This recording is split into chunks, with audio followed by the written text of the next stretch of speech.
Lake Superior doesn't just hold water, it holds its breath. You're standing on her banks right now, or at least your imagination is watching the last smudges of daylight sink into that ink-black horizon. The air smells like pine and cold iron. There's a soft hush around you, the kind that presses in behind your ears and makes you feel like you shouldn't speak too loud. You see, this lake doesn't like to be disturbed. The indigenous Ojibwe call her Gichigami, the Great Water. She stretches wider than the state of South Carolina. Cold even in summer, deep enough to drown skyscrapers, and angry, especially in November. That's when the winds come screaming down from the Arctic, punching into warm, wet air from the Gulf, like a brawl in the clouds. When that happens, you don't get waves. You get walls. You get the Witch of November. Sailors whisper that name.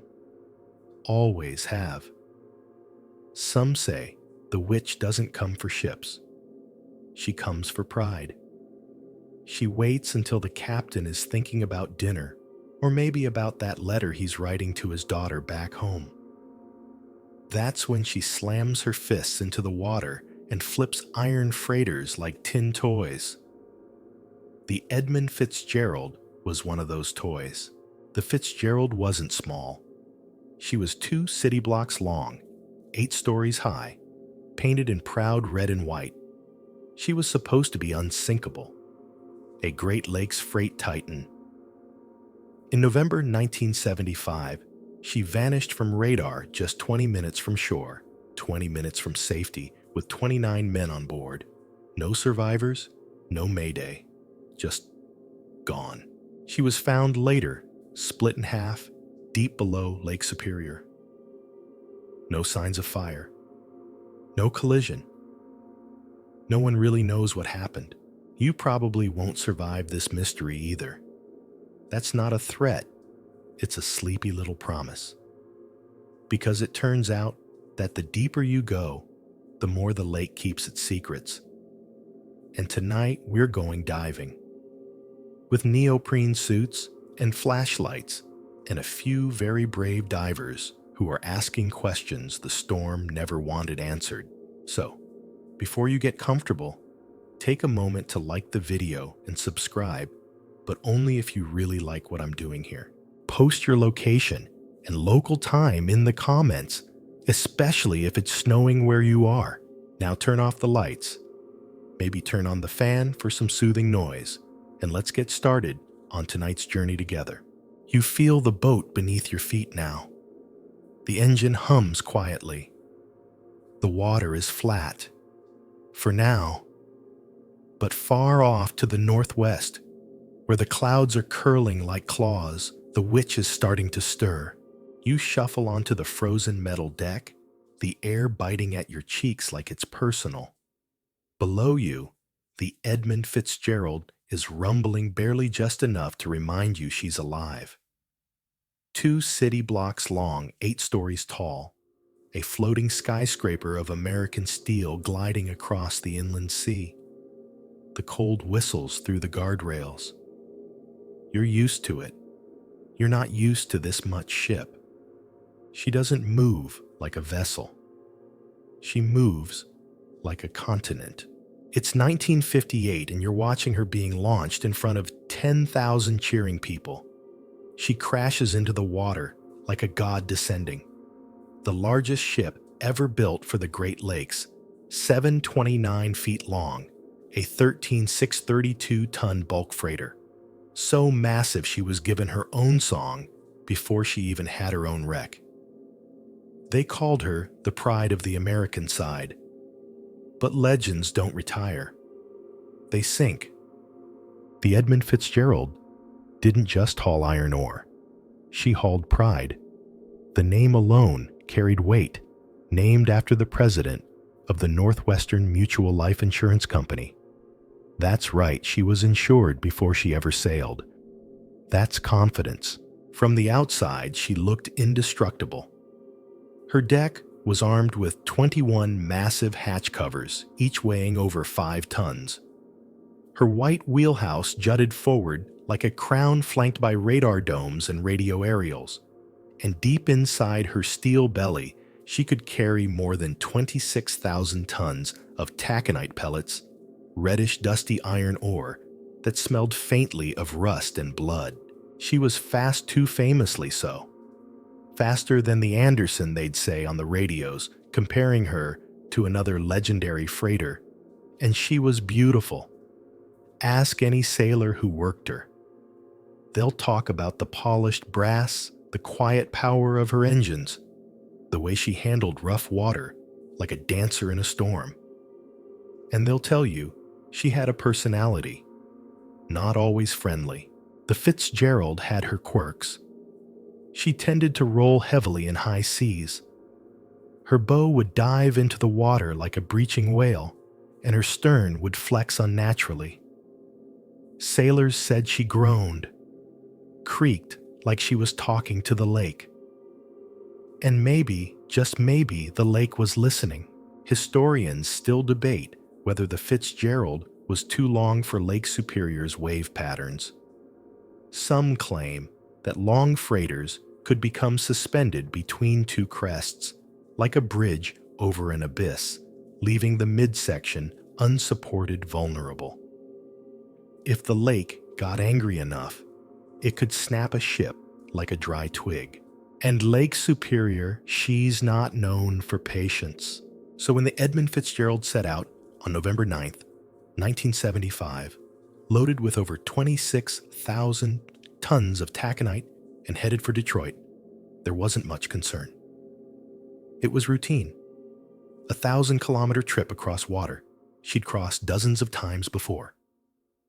But the storm was already forming, whispering her name. You're aboard now. You smell the iron.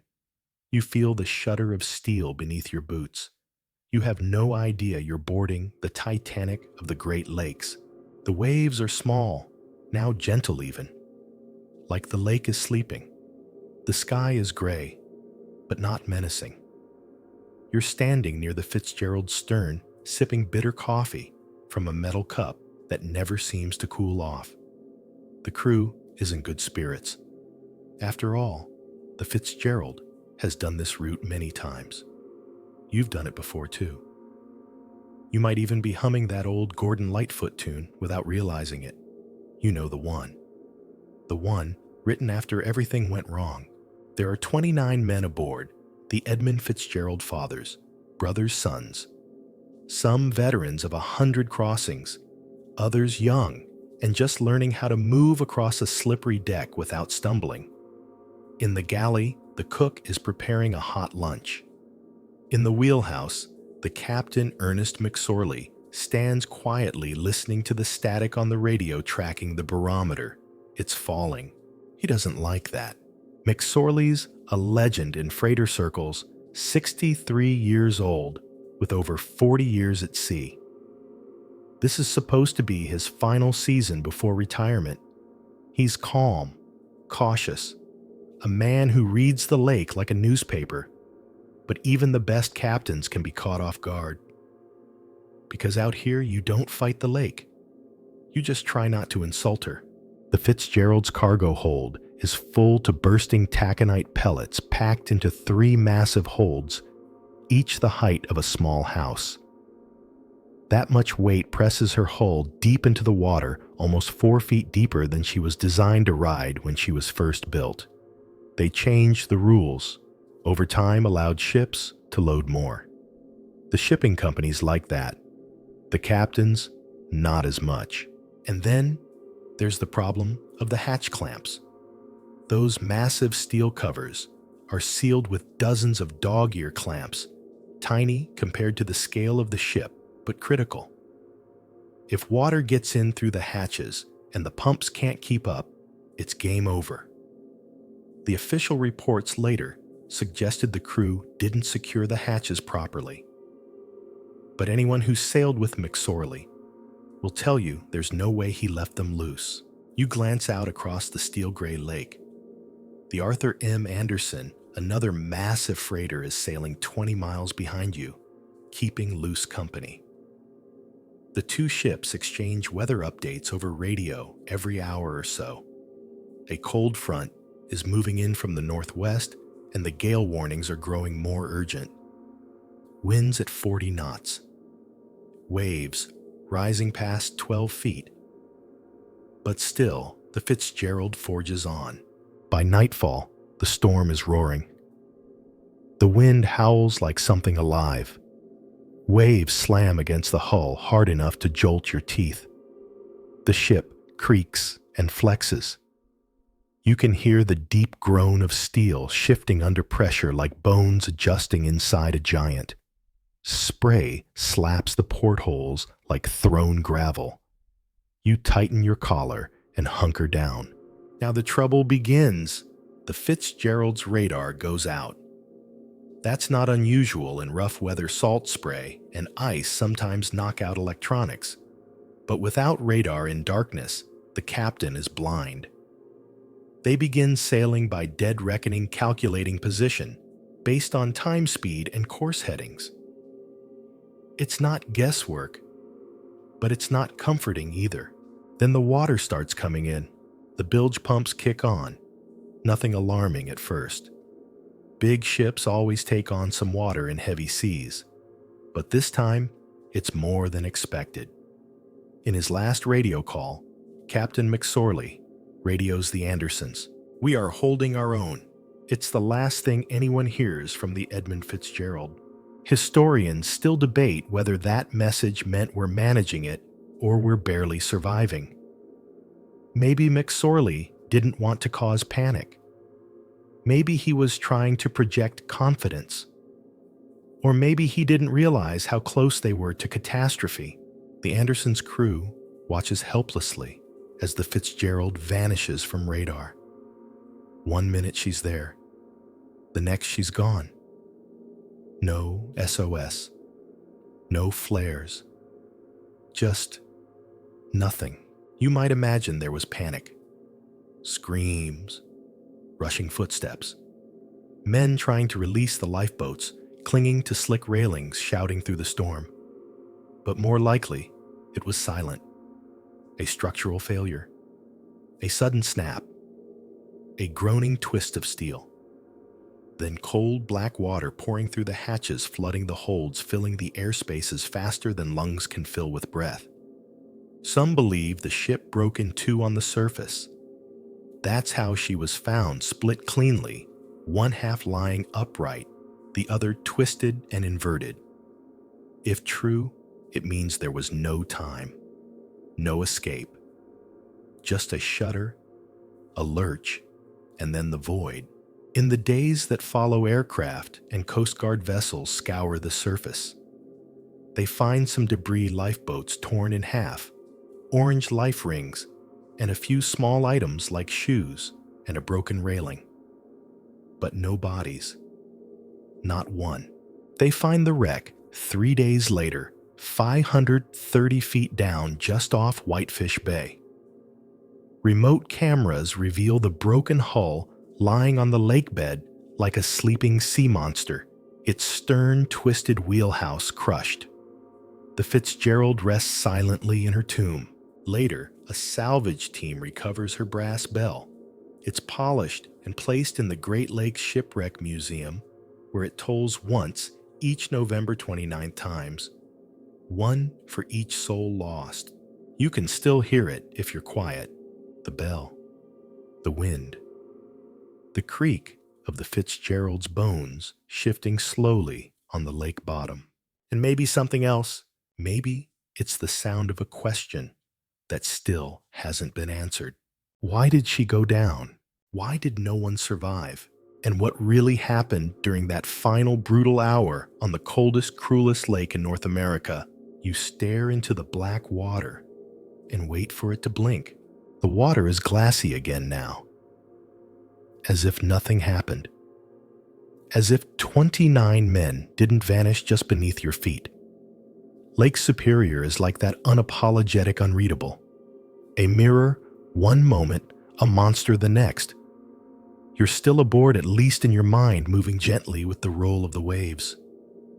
But this isn't 1975 anymore. We're going back even further. 9 years earlier, to another November night, to another freighter that should have made it and didn't. Her name was the Daniel J. Morell. She was old, yes, built in 1906, but solid. Riveted steel hull 603 feet long, running the same route freighters have run for over a century. On November 29, 1966, she was loaded with steel and steaming down Lake Huron in a storm that no one thought would kill. But the lake had other plans. Dennis Hale was 26 years old, a young deckhand aboard the Morell. That night, he was off duty, asleep in his bunk near the bow of the ship, buried under a thick blanket, dreaming of home. He never heard the first crack, but he felt it. Imagine being jolted awake by the sound of metal, screaming an unnatural sound, like a train derailment underwater. No alarms yet. Just that gut-deep feeling that something is wrong. Really wrong. Dennis sat up, heart-hammering, then ran for the door. No time for boots. No time for anything. He grabbed a pea coat and a life jacket still in his underwear and burst onto the deck into a wall of freezing air and shrieking wind. Snow lashed sideways. Waves towered 20-30 feet high. And then he saw it. The ship was breaking in half. The Morell was tearing along its midsection. Right there in real time under his feet. The deck split like a loaf of bread, the forward half pitching up into the sky, while the stern, still under power, kept going, grinding away into the dark. The crew didn't have a drill for this. Somehow, Dennis made it to a life raft. He wasn't alone. 3 other men scrambled aboard with him. The raft tossed like a toy in the waves, spinning, rocking, smashing into ice and debris. And then the snow started to fall harder. And then silence. Hours passed. Then a day. 38 hours adrift in the storm. By the time the Coast Guard found the raft, Dennis was semi-conscious and delirious, barely alive, nearly frozen, clinging to hope by one thread. The other 3 men were still with him, but they weren't moving, covered in ice, preserved like statues. Dennis Hale was the only survivor out of 29 men. What does it do to someone to be the only one left? He spent years wrestling with that question. But in the end, he made peace with it, not just by surviving, but by telling the story again and again so no one would forget. He even returned to the spot decades later, standing on the ice-cold deck of a search vessel, looking down into the water where his ship had split like a child's model. He held the guideline that divers were using to descend into the wreck. His first physical connection to the Morell in 40 years. Fear is a terrible thing, he said. It drives you places you don't want to go. Divers Mike and Warren Fletcher, yes, the same father-son team investigating the Edmund Fitzgerald, used Hale's account as a starting point. They wanted to know what really caused the Morell to snap. So they suited up in neoprene, checked their gear, and dropped 60 meters into the cold black hush of Lake Huron. It's a strange thing diving on a graveyard. There's no light down there, no fish, just rusting steel and the memory of footsteps. But the lake preserves things in her cold freshwater grip, and the Morell was in surprisingly good condition, still upright, still watching. The Fletchers wanted to find the exact fracture point, the place where the ship had split. If they could compare the damage on the Morell to the Fitzgerald, maybe, just maybe, they could determine whether the latter had broken in half on the surface too.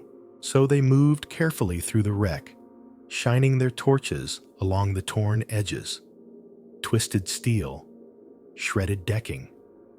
The ship was ripped apart near her cargo holds, almost the exact same place where the Fitzgerald broke. That was important. The question was, did she break before she sank? or because she sank? The answer might come down to wave mechanics. There's something called a hogging wave, a long, slow undulation where the bow and stern rise up on wave crests, while the midsection is left hanging. If the ship is already weakened, say by old welds or overloaded cargo, a hogging wave can be catastrophic. Add in a 30-foot rogue wave from the wrong angle, and suddenly you're snapping steel like a pretzel. Historians still debate whether the Fitzgerald flexed and cracked on the surface or slammed into the lake bed and broke on impact. But the Morell broke on the surface. We know that. Dennis saw it, and that makes her crucial to the mystery. Dennis used to say that when the Fitzgerald went down, it felt like his ship sank all over again. He could picture those men in the cold. He could see their faces, and his concern for them never left him. The Fletchers resurfaced from the dive chilled to the bone. Even with 4 layers of fleece beneath their dry suits, the water at those depths steals your heat like a thief in the night. One of them said, later, he didn't know whether to finish decompression or just come up and face the consequences. That's how cold it gets. But they brought back the images, the fracture, the evidence, and that evidence whispers something. It whispers that maybe, just maybe, the Fitzgerald didn't break from faulty hatch covers or human error. Maybe like the Morell, she flexed one too many times, took on too much cargo, faced one too many rogue waves. Maybe like the Morell, she split in half while still afloat. And if that's true, it changes everything, because that would mean it wasn't the crew's fault. It was the lake's. The thing about diving shipwrecks isn't the darkness. It's the quiet. The silence isn't empty. It's heavy, like a memory that's still breathing. When you descend into that black water, the cold creeps in first. Then the stillness. No fish, no bubbles, no sound, but your breath and the soft, rhythmic beep of a depth gauge. This is where history sleeps with its eyes open. They call it the Witch of November. If you spend enough time around the Great Lakes, especially among the old sailors and dock workers, you'll hear that name in hushed tones the way some people talk about ghosts or curses. The witch doesn't come every year, but when she does, she doesn't knock. She pounds. And when she's finished, there's always something missing: a boat, a body, a chunk of shoreline. Sometimes, all 3. She's not folklore, though. Not really. The Witch of November is the name mariners have given to a seasonal phenomenon, an atmospheric clash between cold, dry air from the Arctic and warm, moist air rising from the Gulf of Mexico. When they meet over the Great Lakes in early winter, the result can be explosive. Sudden drops in barometric pressure, hurricane-force winds, blinding snow squalls, and worst of all, freak waves. You know how a normal wave moves in a rhythm. Even the big ones give you time to adjust. But a rogue wave, the witch's specialty, doesn't follow the rules. It appears out of nowhere, sometimes twice as tall as the waves around it, striking from an unexpected direction. The first time you see one, it doesn't look real. It looks like a rising wall of water that forgot it's supposed to fall. In the late 1800s, sailors called them 3 sisters, 3 massive waves in quick succession. The first lifts your ship, the second rocks it, the third rolls it. And that's if you're lucky. Sometimes you only get one. A single wall of water, tall enough to hit the bridge deck and snap a ship like a breadstick. The Edmund Fitzgerald faced one of those, according to more recent theories. But so did many others. Lake Superior has claimed nearly 300 vessels in her time, more than a few of them lost in November. The Mataafa storm of 1905 wrecked or damaged 29 ships in a single night.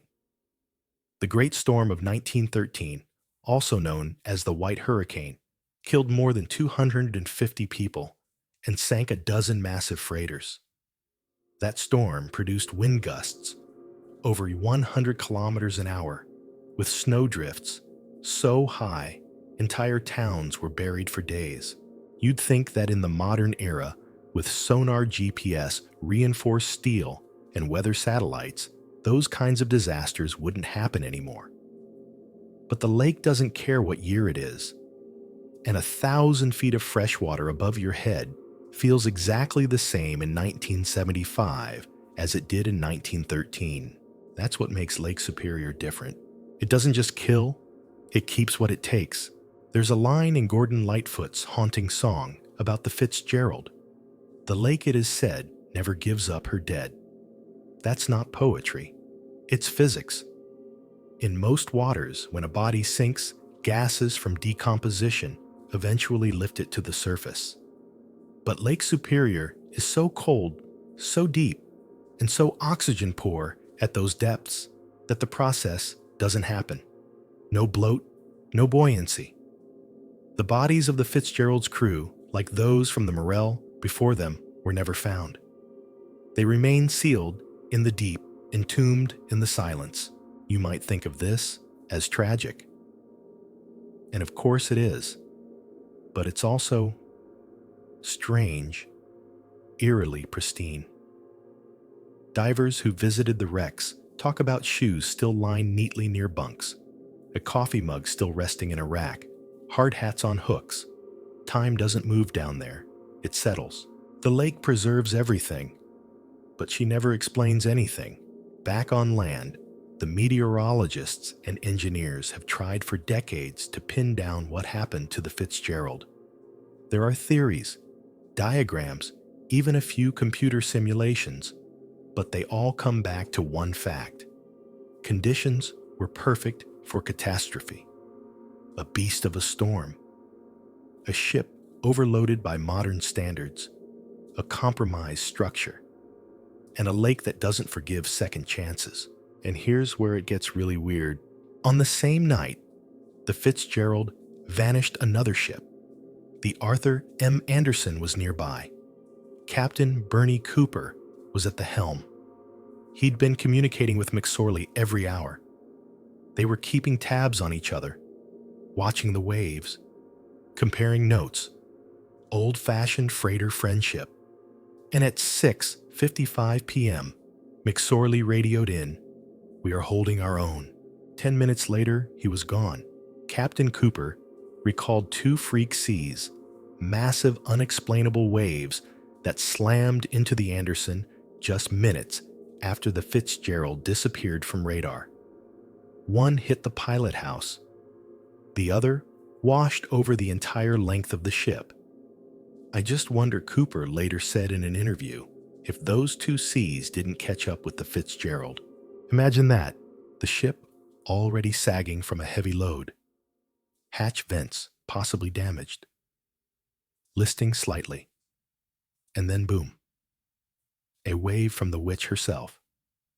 Not from the side, not from the stern, but right up the middle. Lifting the bow, pushing down the stern, flexing the spine. And snap. It wouldn't have taken more than a few seconds. No time for a call. No chance for a flare. 1 minute you're standing on steel. The next you're falling through silence. Historians still debate whether the Fitzgerald's hatch clamps were properly secured, whether water leaked into the cargo holds through gaps, whether maintenance budgets had been stretched too thin. Some blame the captain, others blame the shipyard. But the divers, the ones who've gone down and seen the wreck, many of them agree the break is too clean, too symmetrical. The kind of break that suggests surface failure, not impact. She split in 2, they say, while still afloat. If true, it changes everything. It clears the crew of negligence. It points the finger not at human error, but at something bigger. The weather, the lake, the very physics of ship design under impossible conditions. Or maybe it just points at the witch. You stand now on the edge of the wreck in your mind, peering down through 160 meters of cold black. The sonar hums faintly, painting a ghostly outline bow there, stern over there, and a scar of open lake in between. Somewhere below is a coffee mug that never tipped a bunk that was never slept in again, and steel rivets frozen mid-creek. And above it all, silence. The witch doesn't speak. She doesn't need to. She's said what she came to say. There's something you start to notice once you've spent enough time listening to lakes. They never forget. Rain falls, ice melts, seasons roll on, but what's lost beneath doesn't go away. It just waits. In that cold, crushing quiet. The Edmund Fitzgerald rests in exactly two pieces, 530 feet beneath Lake Superior's surface. One half upright, settled like it's still sailing. The other twisted on its side as if still falling. No one's allowed to dive there anymore. Not legally. Too deep. Too dangerous. Too sacred. The US and Canadian governments have declared it a protected grave site. But before that law passed, a few people went down. A few brought back images. Most came back with something else in their eyes. One of those early expeditions carried a remote submersible, a chunky little robot, with twin floodlights and a grainy camera. In 1994, it filmed hours of footage of the Fitzgerald's final resting place. Until recently, that footage was mostly unusable blurry full of silt and flickering lights. But now, with new high-definition transfers, a clearer picture is emerging. And it's chilling. The steel hull is torn like tinfoil. The midsection, a yawning, empty wound. Twisted beams jut out like broken bones. One diver described it as no man's land, a stretch of wreckage so shredded it looked like the aftermath of a mechanical explosion. But there was no explosion, just pressure, stress, and one unforgiving wave. But here's the part that stirs questions the way she broke. The two pieces of the Fitzgerald lie 170 feet apart. Not in a straight line, not bow to stern, but in a twisted V shape, as if something snapped her mid-movement. If the ship had sunk whole and then cracked when she hit bottom, you'd expect a very different debris pattern. A pile, a heap, not this. This looks like a ship that tore apart before she touched the floor. The divers also noticed something unusual about the hull construction. The Fitzgerald's hull wasn't welded in modern fashion. She was built using an older technique, scalloped welds, where the steel panels met in overlapping seams, joined at the edges, like scales on a fish. At the time, it was standard, efficient, strong enough for the job, but it created weaknesses. Each weld point was a potential fracture site under extreme stress. Repeated flexing, common on long ships and high waves, could turn microscopic cracks into catastrophic splits. Think of it like bending a paperclip. Once, twice, 10 times, eventually it breaks. Always at the same place. One expert examining the footage in slow motion traced the scalloped welds along the ship's spine and said, "You wouldn't build a vessel that way today. Not because it was bad engineering, just because we know more now." Historians still debate whether the Fitzgerald's structural flaws were the true cause of her demise. But the idea won't go away. Nor will the testimony of other sailors on similar ships who reported that their hulls groaned and flexed under stress. Some said they could see rivets pop loose during big storms, steel bending where it shouldn't bend. Add to that, the Fitzgerald was sailing a meter lower in the water than she did in her early years. Regulations had changed. Ships were allowed to carry more cargo, more taconite pellets, more weight, more money, but less safety margin, more stress on every joint. Now picture this: a freighter already riding low, the storm building behind her like a thunderclap with teeth, winds at 70 miles an hour, waves curling to 25 feet and possibly more. And in her midsection, those scalloped welds flexing, bending, the paperclip under pressure. If a rogue wave struck, then a wall of water 40 feet high, it could have lifted the stern and bow simultaneously, leaving the belly hanging. Snap, or worse twist. That would explain the angle of the wreck. It would explain the lack of distress signal.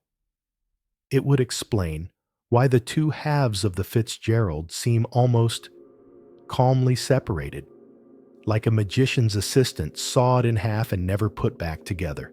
But still there's more. Some believe the Fitzgerald suffered damage earlier in her journey. Her vents, they say, may have been damaged by rogue waves well before the final blow. There were reports of flooding in the ballast tanks, sluggish steering, and a growing list. The captain radioed that the ship was taking seas worse than ever seen. One crewman reportedly told his wife that it felt like the ship didn't want to rise anymore. That phrase sticks with you. A ship that doesn't want to rise. Imagine it, the waves pounding harder and harder, each one finding a new crack. The crew checking the bilge pumps, reclamping the hatches, doing everything they can. But the water's coming in faster than it should. The deck starts to sag. The midsection groans. The navigation radar goes down, then the backup. And still, they push forward, aiming for Whitefish Bay. So close, just hours from safety. And then, nothing. The Fletchers?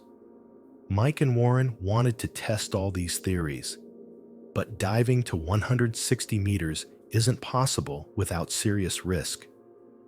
So instead, they did something bold. They built a scale model of the Fitzgerald, loaded it with the same cargo, and brought it to one of the most advanced wave tanks in the world.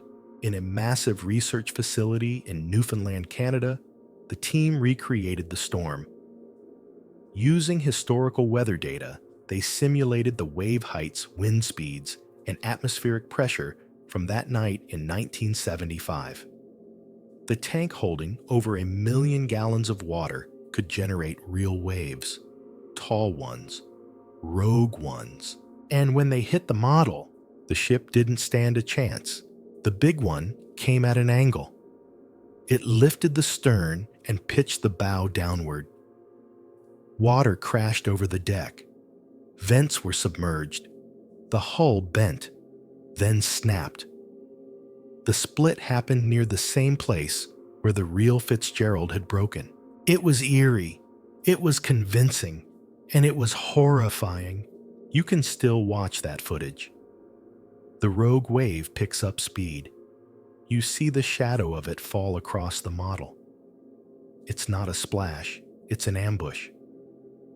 In slow motion, the stern lifts into the air like it's trying to escape while the bow plunges forward. The midsection twists once, then gives. Steel doesn't always scream when it breaks. Sometimes it just stops holding. The researchers said, "We've probably never been closer to understanding what happened. Not a crew error, not a failure to clamp, not bad luck. Just a confluence of terrible physics, old design, corporate pressure, and one bad breath from the witch." You sit now watching the ripples on your imaginary lake, and you wonder if the Fitzgerald had been built 5 years later with modern welds. Would she still be sailing? Or was she doomed from the moment that paperclip spine took her first bend? You're back on the deck now. Not of the Fitzgerald, not this time, but of her sister ship, or at least her cousin. A bulk freighter still in operation, cutting through Lake Superior's steel gray waters with the same cargo, same build, same bones. And the men aboard her, they know. They know they're sailing the same route, carrying the same taconite ore tracing the ghost wake of the Edmund Fitzgerald. They don't say it out loud, not often, but they feel it, and if you ask them quietly off the record, they'll tell you what happened to the Fitz could happen again.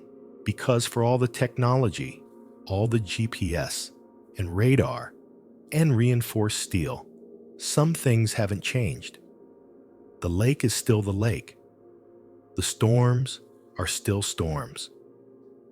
And freighters still carry more cargo than they were ever meant to hold. Take Captain Brandon Durant, for example. He's been sailing Lake Superior for 15 years. Salt in his beard, steel in his voice.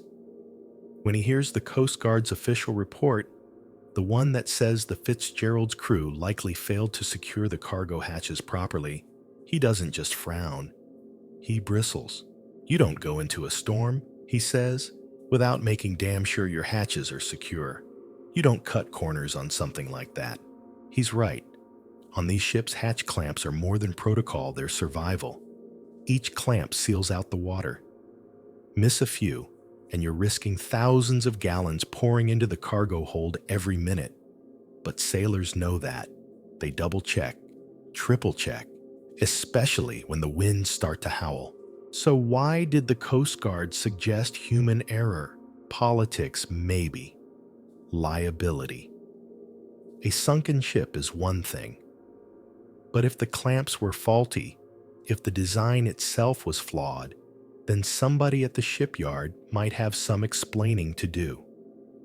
And somebody at the shipping company might owe someone a very large sum of money.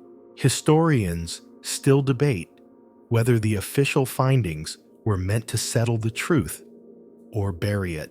The families of the crew didn't buy it either. Many refused to accept the ruling, arguing that the Fitzgerald's crew was experienced, diligent, and well-trained. They'd secured those clamps. They knew what kind of storm they were heading into. If the hatches failed, it wasn't because of negligence. It was because something deeper, more structural, was already cracking. But the deeper you look, the murkier it gets. The Fitzgerald was overdue for maintenance. That much is clear. Maritime records showed delays in hull inspections. Weld repairs had been postponed, and she had a known tendency to flex under stress. She was a workhorse, sure, but a tired one. And she was carrying more than 3,000 extra tons of cargo that night. That made her ride lower in the water, reducing her freeboard. That's the distance between the deck and the surface of the lake. The lower a ship sits, the more vulnerable it is to what sailors call green water, slamming across the deck, not just spray, but full throttle waves. And if those waves hit hard enough, often enough, they can bend steel jam, hatches snap, radar masts, one after another, until something gives. Now picture this, you're aboard a modern freighter today. You're carrying 26,000 tons of iron ore. The wind's picking up. Radars showing squalls to the west. You radio the engine room. The men down there are already bracing tightening clamps, checking pumps. You take a long look at the water. It's that specific shade of gray that means trouble. You think of the Fitzgerald, and you think of how close you are to her final position. Some ships, when they pass over the site, still sound their horn. A long, low groan that echoes across the water like a throat clearing in the fog. Some captains won't say her name aloud while underway. Old habits. Old ghosts. Because for sailors, the Fitzgerald isn't just a shipwreck. She's a lesson. A warning written in steel. And some say, still heard in the howling wind over Whitefish Bay.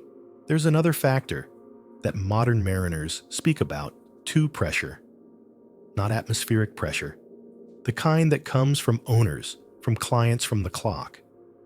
Every hour counts. Every ton counts. The shipping industry is built on margins. and delays mean money lost.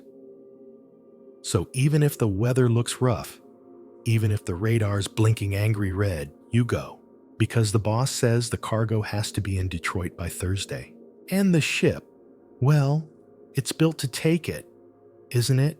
Historians still debate whether corporate pressure played a role in the Fitzgerald's final voyage. Her departure had been delayed already due to weather earlier that month.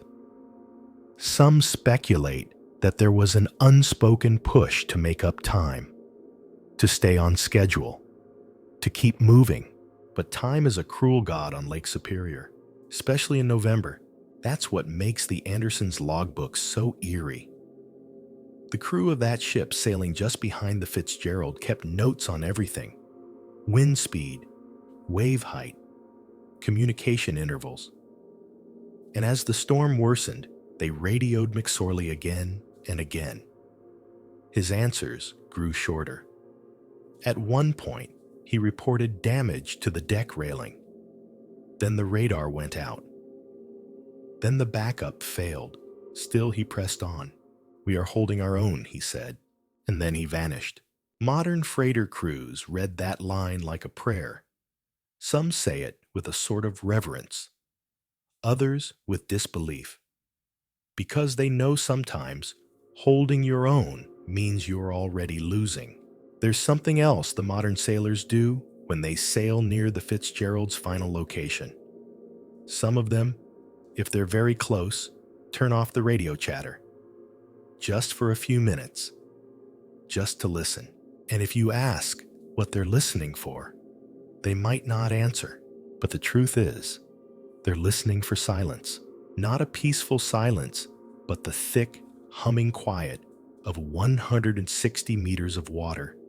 The kind of silence that seems to push back when you try to break it. The kind that suggests something enormous and broken and watching. You stand now aboard this modern freighter, one hand on the cold steel railing. The stars above you are blotted out by storm clouds. The lake is starting to rise, and far below, resting on a bed of silt and old bones, the Edmund Fitzgerald waits, still holding her own, still silent, and every sailor aboard knows that silence is earned. You wouldn't notice the wind at first.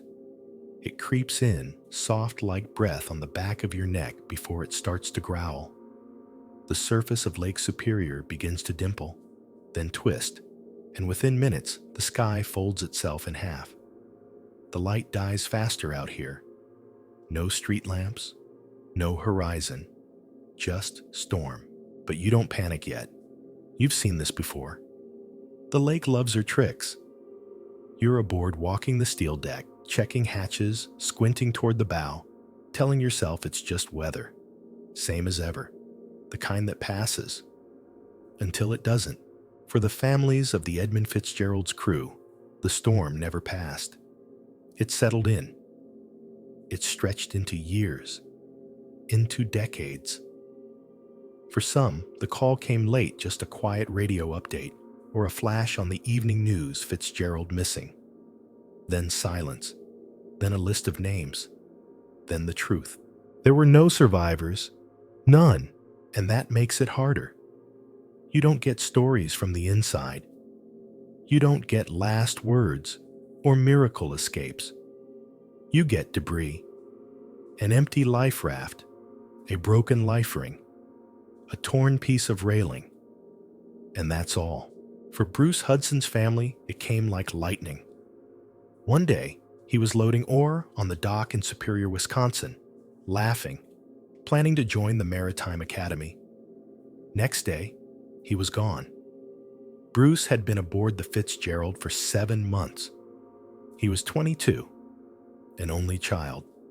His parents never got his body, never got his belongings, just a phone call, and a silence so wide it may as well have been the lake itself. They say grief is a tide, but on Lake Superior, it's more like a riptide quiet until it grabs you by the ankles and pulls you under. Some families tried to move on, others couldn't. A few even refused to speak with reporters, not out of secrecy, but because every word felt like opening a sealed wound. You can't reopen what never healed. Years later, when documentaries and books started surfacing, some families participated, others stayed silent. But when the official report came out, the one blaming the crew for improperly secured hatch covers, many of them bristled. You could see it in their eyes. A quiet fury. Not because of the technical explanation, but because it made their loved ones seem careless. "Do you think my son would forget to lock a hatch?" one father said.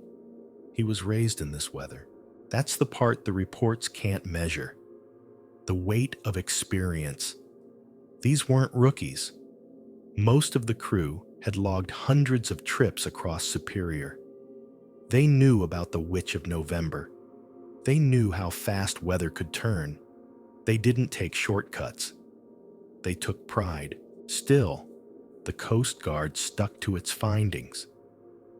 It said the crew had likely failed to dog down the hatch covers, meaning water could have poured into the cargo hold during the storm, flooding it from within. That theory pointed the finger at human error, at negligence. But then came the pushback. Naval architects, veteran sailors, even other freighter captains began asking hard questions. Could a handful of open clamps really sink a steel leviathan? Could it happen that fast without a single call for help?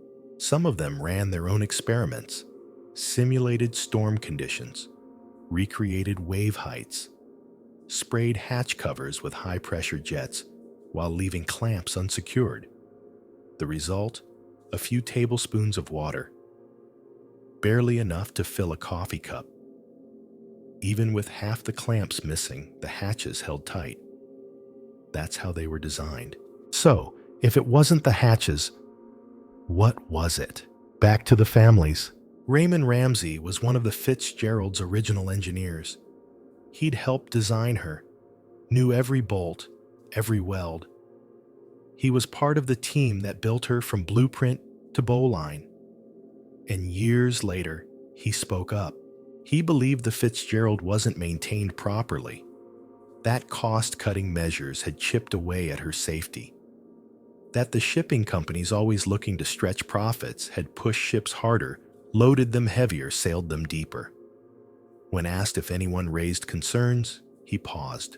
"I was told not to worry about it," he said. Not once, he added, did anyone mention the human lives. And that's what haunted him. When the Fitzgerald sank, she was overloaded by more than 3,600 tons. Her hull was riding 4 feet lower than her original design had allowed. 4 feet doesn't sound like much, until you realize how it changes everything. A lower freeboard means waves can pour over the deck more easily. It means hatches take a direct hit. It means every bend of the steel happens with more pressure. It also means there's less time to recover when things go wrong. That's what some families couldn't accept, that profit margins were more closely monitored than hull integrity. That their fathers and brothers and sons had died in part because the lake had been taken for granted. But others saw something else. They saw nobility. These men had worked until the end, had kept the ship moving, kept the pumps running, kept the bow pointed forward. In those final hours, they hadn't radioed panic. They hadn't cried out. They'd just done what sailors do, held their own, even in the face of the witch.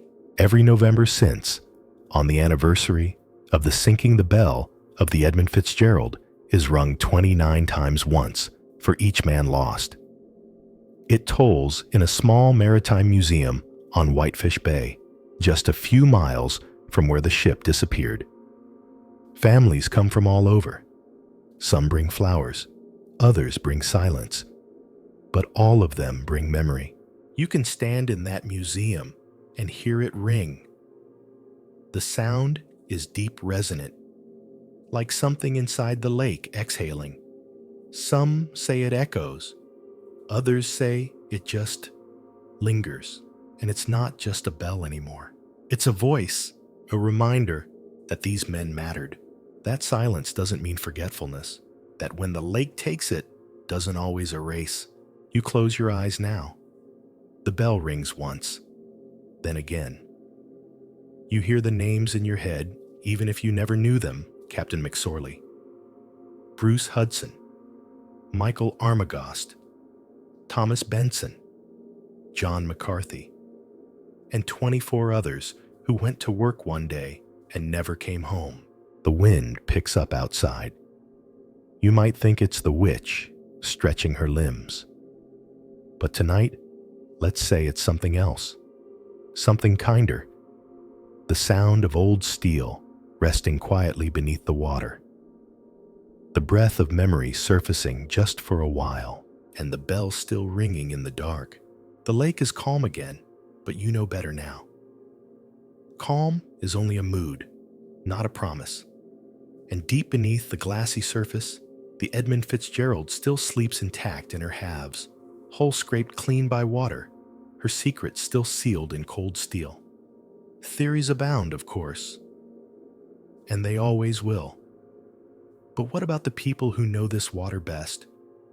What do the modern mariners, those still sailing the Great Lakes, think happened that night? That's what Mike and Warren Fletcher wanted to find out.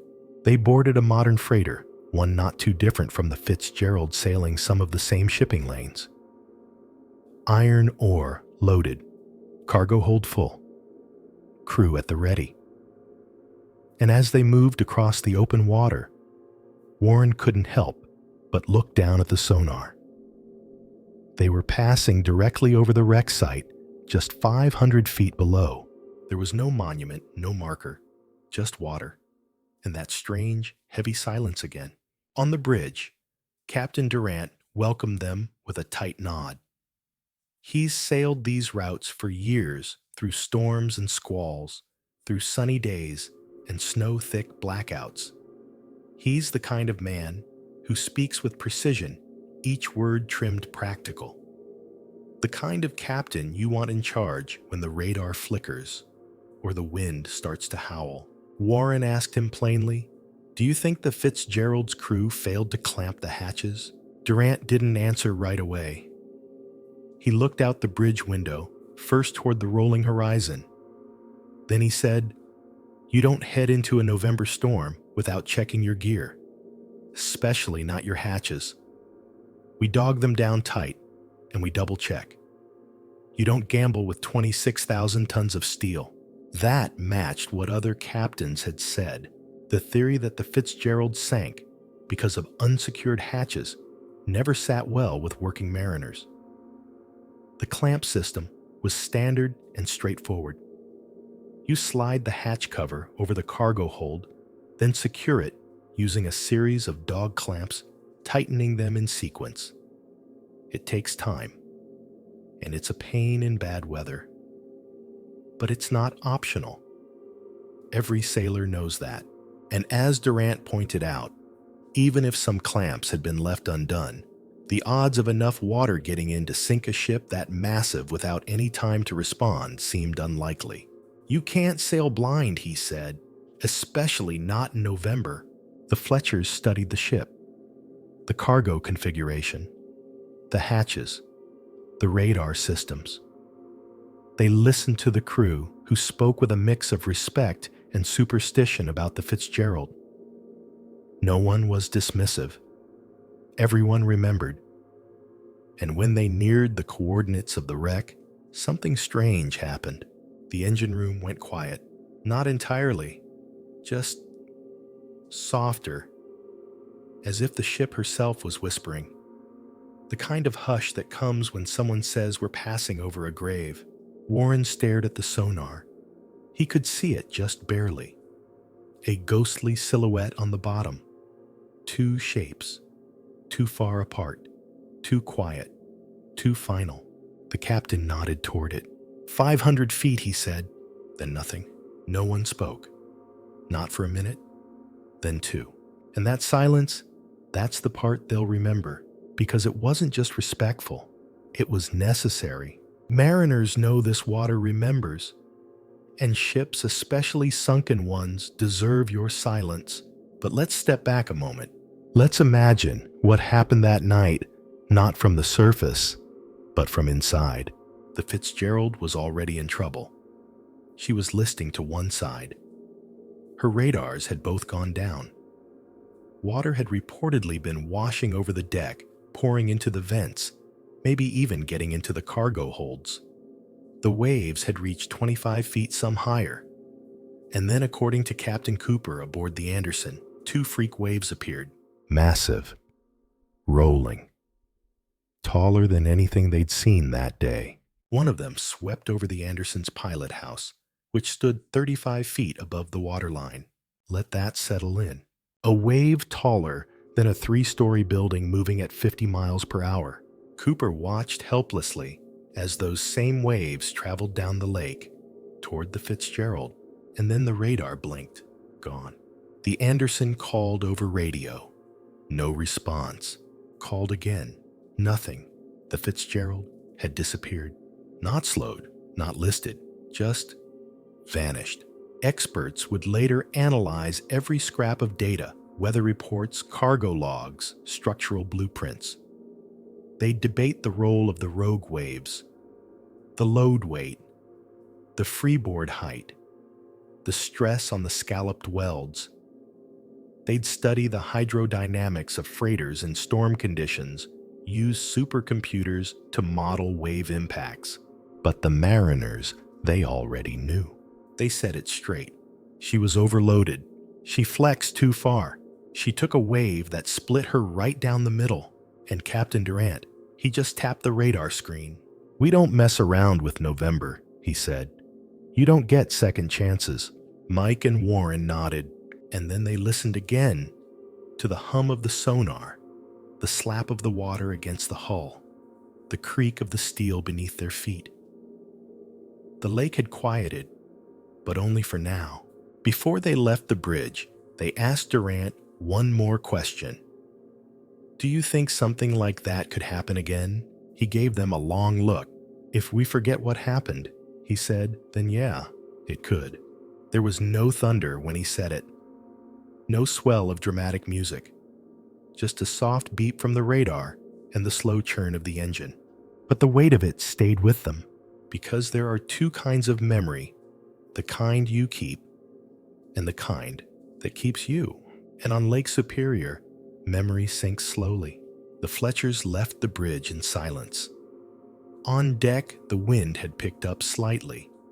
Nothing serious, just a whisper. But then again, that's how it always starts.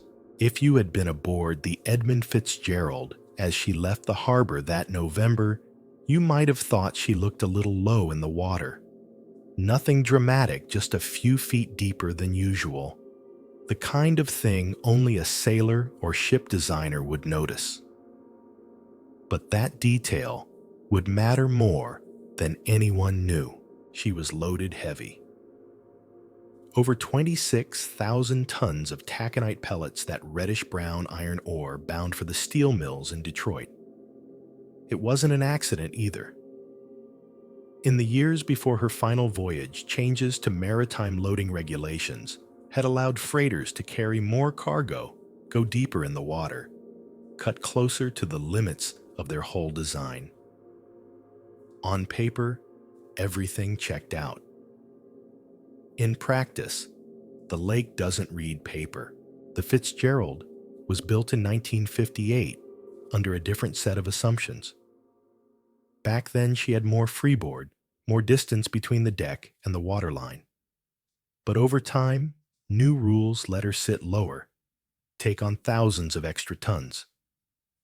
And so by 1975, she was riding about 4 feet deeper than she had been in her early years. Just 4 feet. But that margin in a storm can be the difference between riding over a wave and being buried by it. The Fletchers wanted to understand this, so they met with Raymond Ramsey, one of the few surviving engineers from the Fitzgerald's original design team. He's older now, but his memory is sharp. He recalls the blueprints, the stress tests, the meetings with steel suppliers, and he remembers what happened when those load line rules were relaxed. "I wasn't happy," he said. "We designed her for a certain limit. Then they kept pushing it. Every inch deeper in the water puts more strain on the hull. And no one ever asked, 'Is this still safe?' They just asked, 'Can she carry more?' It turns out she could, until she couldn't." Ramsey points to the hull design. The Fitzgerald had a long midsection with cargo distributed across 3 vast holds. When the ship flexed, which all longships do, in big water, those holds took the brunt. If the load wasn't perfectly balanced, or if the ship took a hard list during a storm, the stress could compound. Add in heavy waves washing over the deck, and now you've got weight on the inside and the outside. And steel, for all its strength, has limits. The ship was designed to bend, but only so far. The more the Fletchers learned, the more they saw the story of the Fitzgerald as a quiet tragedy of numbers, each small compromise stacking on top of the last. A deeper load, a delayed inspection, a weakened weld. None of it dramatic on its own, but together, catastrophic. One of the more chilling discoveries came when the Fletchers visited a scrapyard in Ontario, where a sister ship was being dismantled. It was a Great Lakes freighter, not quite as long as the Fitzgerald, but similar in structure. And because it was being cut apart for scrap, they could see everything. The cross-sections of the hull, the placement of the cargo, holds the centerline bulkhead that divided the ship into mirrored halves. This bulkhead was designed to slow flooding. If water entered one side, it couldn't easily cross to the other. But in the Fitzgerald's case, the problem wasn't just water entering, it was water that couldn't get out. The deck had drains, of course, but if the ship took a serious list, those drains could become ineffective. Worse, if a bulkhead failed, or if the cargo itself shifted suddenly, the Fitzgerald could tip just enough to turn the draining system into a trap. Instead of shedding water, she could start collecting it. And at 26,000 tons, with a hull already pushed to its limits, that added weight was dangerous. Picture thousands of gallons of water sloshing across the deck, hammering the steel from above, while rogue waves ram the bow and stern from opposite ends. Historians still debate whether cargo shift played a role in her final moments. Some believe that in the height of the storm, the taconite may have shifted just slightly enough to destabilize the ship's balance. If that happened, it would have turned the Fitzgerald into a teetering mass vulnerable to the next big hit. Others point to the structural elements of the ship itself. One theory suggests that the Fitzgerald's internal bracing, the network of beams and girders supporting the hull, may have already been compromised before the storm. Metal fatigue, years of flexing, invisible hairline fractures along the welds, the kind of damage you can't see until it's too late. So, what do you get when you combine all of this? Let's count. An aging freighter designed under older safety guidelines, a cargo load 15% heavier than originally intended, weakened welds from years of flexing in rough water, a hull sitting lower than ever before, water possibly entering through damaged vents, and a perfect storm on the worst lake in the world. You don't need drama, you just need physics. And then there's the eerie calm before the end. At 7:10 p.m. on November 10th, 1975, Captain McSorley radioed the Arthur M. Anderson, "We are holding our own." That was the last anyone heard. At the time, the Fitzgerald was just 17 hours into a 47-hour journey, 1/3 of the way, just a few hours from shelter on the Canadian shore. But time runs differently in a storm. 15 minutes after that final call, The Fitzgerald vanished. There were no alarms, no signals, no wreckage spotted from the deck of the Anderson, just 15 miles behind. It was as if the lake had swallowed the ship whole. Later analysis of the wreck would show that the bow and stern landed far apart, meaning they didn't break upon impact, but likely split in mid-air midwave. The stress of the flexing hull, the pressure of the cargo, the pounding of waves, maybe it all reached a tipping point at the worst possible moment. A single moment, a bend too far. A steel groan lost to the wind. The Fletchers stood on the dismantled skeleton of the Fitzgerald's sister ship and ran their hands along the internal framework. They pointed to the center bulkhead, the drain lines, the support ribs. If she listed here, Warren said, and took on water here, this would be the weak point. His father nodded. You don't need sabotage, he said. You just need one bad angle and one bad wave, and maybe a decision years earlier to load just a little more. Now imagine you're below deck, not on land, not in the museum, but inside the steel belly of a Great Lakes freighter, massive hollow echoing with the low hum of engines and the occasional groan of metal. It smells like rust and oil, a scent that settles in your clothes. The only light comes from flickering bulbs strung along the passageways. Your boots thud against the deck plates as you move toward the cargo hold. And the walls, they feel too thin for the weight they carry.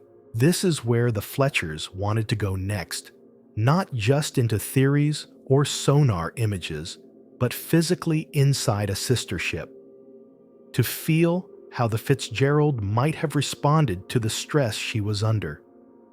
Because to understand how a ship dies, you need to understand how she lives. The Fletchers traveled to a retired freighter, docked in port, a ship similar in size and design to the Edmund Fitzgerald. She was being cut apart for scrap. Her decks opened like a book, her engine room exposed to the sky. It was perfect.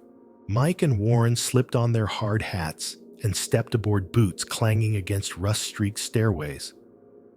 They ducked under cables and climbed down steel ladders into the heart of the vessel. And what they found was both fascinating and unsettling. The Fitzgerald had 3 main cargo holds, giant chambers separated by steel bulkheads. Each hold was as tall as a 3-story building. When full of taconite pellets, the mass was solid. But if anything shifted during a storm, if the ore wasn't evenly distributed, it could alter the ship's balance. Just a degree or two of list could change everything. But that wasn't the only risk. The Fletchers noticed something else inside the structure: centerline bulkheads and deck drain systems. The Fitzgerald had a drainage system built to remove water from the deck, allowing it to flow down into tanks where it could be pumped out. But if the ship was listing heavily to one side, the drains on the higher side became useless. Worse, the lower side drains might be overwhelmed water, pouring in faster than the pumps could manage. And then there's the matter of those bulkheads. A bulkhead is a steel wall designed to keep water cargo or fire from spreading throughout the ship. They're crucial for stability. But in the Fitzgerald's case, the centerline bulkhead in the cargo hold may not have been watertight. That means if water entered one side of the ship, say from a leaking hatch, it could potentially spread across the entire compartment. Let's paint a picture. You're in the middle of a storm. The ship's listing to starboard. Water is smashing over the bow, tearing across the deck. The hatch covers are in place, but perhaps not clamped evenly, maybe a few, loosened by the repeated hammering of 25-foot waves. Now water starts to seep in. Not a rush. A seep. The centerline bulkhead doesn't stop it. The water spreads slowly across the hold. A wave hits. The ship dips further. More water washes in, not just from the deck, but through the vents. The cargo, thousands of tons of iron ore, shifts slightly. And now the ship is off balance. The pumps can't keep up. The stress on the hull increases with every pitch and roll. The steel groans. Somewhere deep inside the belly of the ship, a weld gives. And then it happens. That was the theory the Fletchers built as they explored the sister ship. In one compartment, they found a drain channel designed to keep water from collecting. It seemed efficient, but they noticed something odd. If the ship were to tip even a few degrees, that drain would sit above the waterline, which means the water would have nowhere to go. It would pool. It would build. It would get heavy. 1 cubic meter of water weighs a ton. Now imagine hundreds of tons sloshing across the deck, trapped in a tilted hold, pounding against the bulkheads. This is how ships lose their balance. This is how they tip and break. Historians still debate whether this kind of scenario could have unfolded fast enough to sink the Fitzgerald without a distress call. But the Fletchers, standing in that skeletal wreck of a freighter, began to see how quickly conditions could cascade. In one corner, they found the remnants of an access hatch. Small, narrow, not nearly wide enough for an emergency escape. If a crewman had been in that space when the ship began to fail, he'd have had seconds, not minutes, to get out. And he wouldn't have, not with 26,000 tons of cargo pressing down from above. The ship was a maze of tight corridors and hidden chambers. Some rooms had no ladders, only steel rungs bolted into the wall. Imagine climbing those in the dark in a storm with the ship rolling beneath you. Now imagine doing it with freezing water rising around your knees, your waist, your chest. The truth is, once the water started coming in, there may not have been any way out. The Fletchers climbed back to the main deck and stood in silence. The wind was howling just a little, a gust whipping down the open corridors of the ship's hollowed-out body. It sounded like a whistle or a wail. Warren turned to his father. "We always talk about the surface," he said. "But down here, this is where it happened." Mike nodded. "This is where it ended. Because sometimes the real mystery isn't why a ship goes down. It's why no one had a chance to survive. What if the water alone was enough?" That's the question that kept swirling in the back of Warren Fletcher's mind long after they'd left the hollow steel belly of the old freighter. Because if you stripped away all the theories, no broken welds, no sabotage, no shifted cargo, could sheer weight and pressure from the water itself sink a ship like the Edmund Fitzgerald. It sounds simple, but water is never simple. To answer that question, they turned to someone who knew more about water pressure than almost anyone alive, a naval architect named Dr. Henry Mallory. The kind of man who doesn't just crunch numbers, he wrestles them until they confess. Mallory had worked for years on both civilian and military vessel design, including deep-sea pressure testing. He had a fondness for freighters and an even deeper respect for what water could do to them. He welcomed Mike and Warren into his lab, a place more resembling a high-security research bunker than a workshop. There were wave tanks, pressure simulators, hull stress test rigs, and an entire wall devoted to the study of ship failures. Mallory didn't begin with theories. He began with math. Water weighs about 8.34 pounds per gallon, he said, holding up a small tank of clear liquid. Now multiply that by hundreds of thousands of gallons. You're not just talking about moisture. You're talking about mass. He went on to explain that even a modest amount of flooding, let's say 250 tons of water trapped across the deck or in the hold, could alter a ship's trim, its balance, and its stress distribution. And that imbalance, especially during heavy pitching in storm waves, could compound every second. Ships are flexible, he said, but they're not rubber bands. They have limits. The Fitzgerald's hull had already been shown to flex dramatically in heavy weather. Survivors from other freighters of similar design recalled hearing loud groans and feeling the deck plates underfoot ripple like a drum skin. That's not just noise. That's strain. And under the right or wrong conditions, it's lethal. Mallory pulled up a simulation on one of his lab's computers.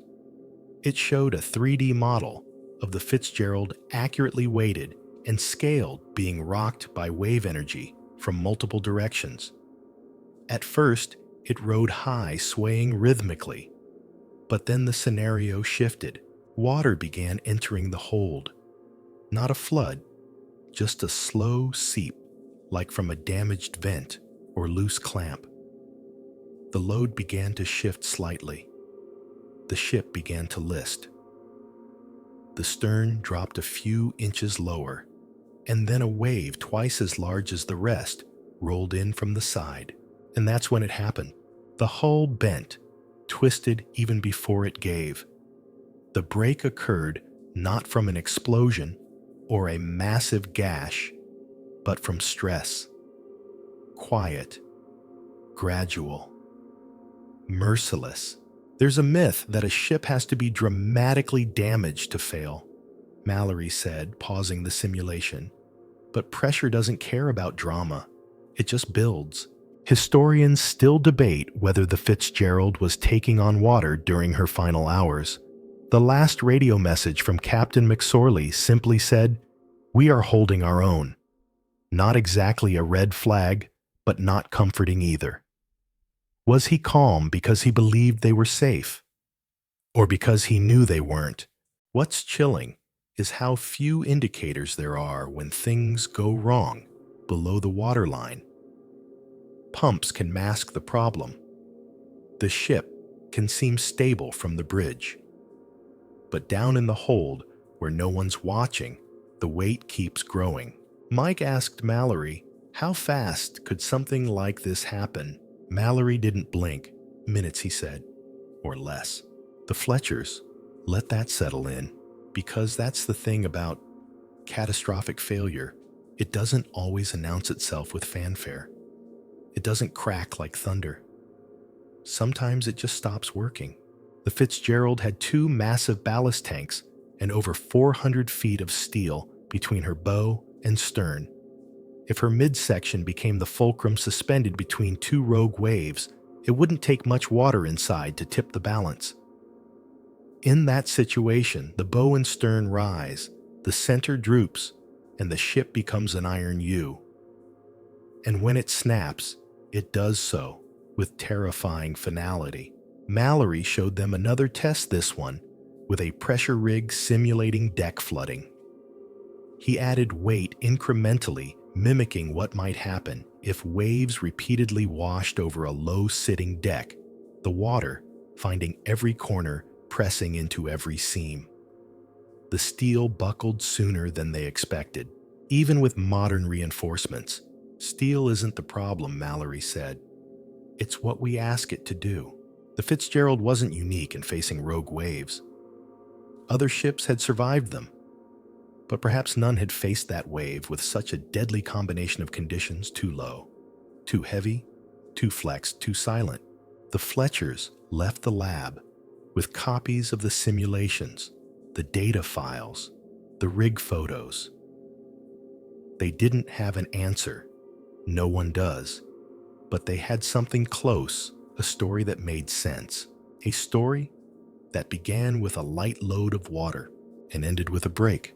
On the drive back from Mallory's lab, Warren sat staring out the window. The road paralleled the shoreline, the lake stretching wide and gray beyond the pine trees. He tapped his fingers slowly against the glass. You know, he said, I keep thinking about how quiet it must have been. Mike glanced over. What do you mean? When it broke, Warren replied. I bet it didn't even make a sound up top. Just 1 second they're sailing, the next, gone. And that may be the hardest truth of all, that the lake didn't roar, the ship didn't scream. The end came not as an explosion or a fireball, but as the quiet collapse of a giant under invisible pressure, and the water, weightless, above crushing below, simply closed over it like it had never been there at all. You wouldn't think water could be that heavy. After all, it runs through your fingers, splashes playfully in your bathtub, and floats rubber ducks. But out here on Lake Superior, under gale-force winds and 25-foot waves, water becomes something else. Something with weight muscle memory. Something that, given the chance, can bend steel and sink giants. Mike and Warren Fletcher wanted to test that very idea, not in a spreadsheet, but in the real world. So they built a replica, a precise scale model of the Edmund Fitzgerald, complete with simulated hatch covers, ballast tanks, and interior compartments. Not for display, but for destruction. Their goal: to run a flooding test. Could water alone? No explosion, no cargo shift, no collision. Bring down a freighter the size of the Fitzgerald. They hauled their model into a custom-built tank, the kind used for naval research and university engineering projects. On one end, massive pumps churned up waves. On the other, the tiny Fitzgerald floated on a glassy surface that didn't stay calm for long. They began small. First, a few gentle waves. The model rocked easily, its cargo sitting tight, hatch covers sealed. Then, more waves, higher, angled differently. Spray curling over the deck. Still, the model held. Then, deliberately, they simulated a few unclamped hatch covers, leaving small gaps barely visible to the eye, mimicking what the Coast Guard had theorized in its 1977 report. The waves kept rising. Now water began to seep in. It wasn't dramatic at first, a slow slosh, a gradual list. But then came the real test, a series of artificially generated rogue waves, 2 and 3 times the height of the others, crashing across the deck in rapid succession. And suddenly, the ship reacted. The list deepened, the bow dipped, water surged in faster. And then, like a silent decision, the model broke, right at the midsection. Not a theatrical snap, just a slow, awful bend, followed by a crack. The front sagged, the stern lifted, the ship tore in half. It was haunting to watch, and eerily familiar. Because when you compare the model's final position in the tank to the sonar footage of the real Edmund Fitzgerald on the lake bed, there's an uncanny resemblance. A kind of mirrored tragedy. And this test didn't involve sabotage or fires or cargo explosion. Just water. A lot of it. Applied slowly, relentlessly. After draining the tank, the Fletchers examined the model. The break had occurred just behind the forward cargo hold, almost the exact same location as the real Fitzgerald's fatal fracture. And not because the hatch covers failed outright, but because the flooding, once started, couldn't be stopped. The weight built up. The flex intensified. The ship succumbed. That's simple. Historians still debate the hatch theory. The original Coast Guard report placed a great deal of blame on the crew's supposed failure to secure the 21 hatch clamps. But many mariners and later independent investigators challenged this. For one thing, Captain McSorley was known for being meticulous. For another, as the flooding test suggested, even if a few clamps had been loose, they likely wouldn't have allowed enough water in to sink a vessel of that size. Unless everything else was already on the edge. Unless the ship was too low. Unless the waves were too big. Unless the pumps weren't working fast enough. And the Fletcher's test had shown that when the conditions line up just wrong, it doesn't take much. One rogue wave, one bad list, and the structure begins to yield. They repeated the test, this time with different variables. The same model, same tank, but with an increased simulated cargo load, another 1,000 tons of iron ore added into the mix. And this time, the ship didn't even need the rogue waves. Just a few minutes of consistent flooding, and the structure failed again. The lesson was chillingly clear. Even a well-built freighter, if overloaded and caught in severe weather, is vulnerable. Especially if it's already riding low. Especially if it's flexing under stress. Mike stood beside the tank afterward, running his hand along the broken model. He didn't say much. But later in an interview, he reflected on what he saw. "We always thought of freighters as invincible," he said. "You look at something like the Fitzgerald 700 feet long, thousands of tons, and you think that's not going anywhere. But water doesn't care how big you are. It just waits for a crack." That stuck with Warren too. The idea that water over time wins, not because it's fast, but because it's patient. Water is the great equalizer. It presses down. It seeps in. It doesn't stop to explain. And by the time you notice it's too late, the Fletchers presented their findings to a group of retired captains and naval engineers, many of whom had sailed during the same era as the Fitzgerald. There were no gasps, no outbursts, just solemn nods. One old mariner leaned forward and said quietly, "That's what we always thought." Because sometimes the simplest answer is the one right beneath the surface. Not a mystery, not a cover-up, just water. You sit with that now. The idea that something so ordinary, so essential to life, can also be merciless. That a few hundred extra tons, a slightly lower ride, a bit of unlucky angle, can unravel everything. That's what the lake does. She doesn't need lightning or flame. She just needs time and pressure. And you floating above, thinking you're safe. Until the moment you're not. Now, imagine peering through a screen deep beneath the surface of Lake Superior. The light flickers grainy at first, then sharpens into focus. You're watching the seafloor, dark, smooth, and endless, until suddenly, out of the murk, it rises. Steel, twisted, torn, silent. This is the wreck of the Edmund Fitzgerald. The footage comes from a high-definition dive made possible by a remotely operated vehicle, or ROV, a robot, with lights, cameras, and tiny arms. It's been sent down not to salvage, but to study. And what it finds is unlike anything most people have ever seen. The bow section comes into view first. It rests upright, massive, proud, even in ruin. You can see the name still faintly etched in the paint, like a ghost signing its own tombstone. The deck is buckled, crushed inward in places. Railings are bent. Hatches still in place, some warped, some open. Nothing looks exploded, just broken. Then the camera turns. A few hundred feet away, the stern lies on its side, partially buried in sediment. The rudder and propeller are visible stilled forever. The pilot house is caved in, crumpled, as though pushed down by a giant hand.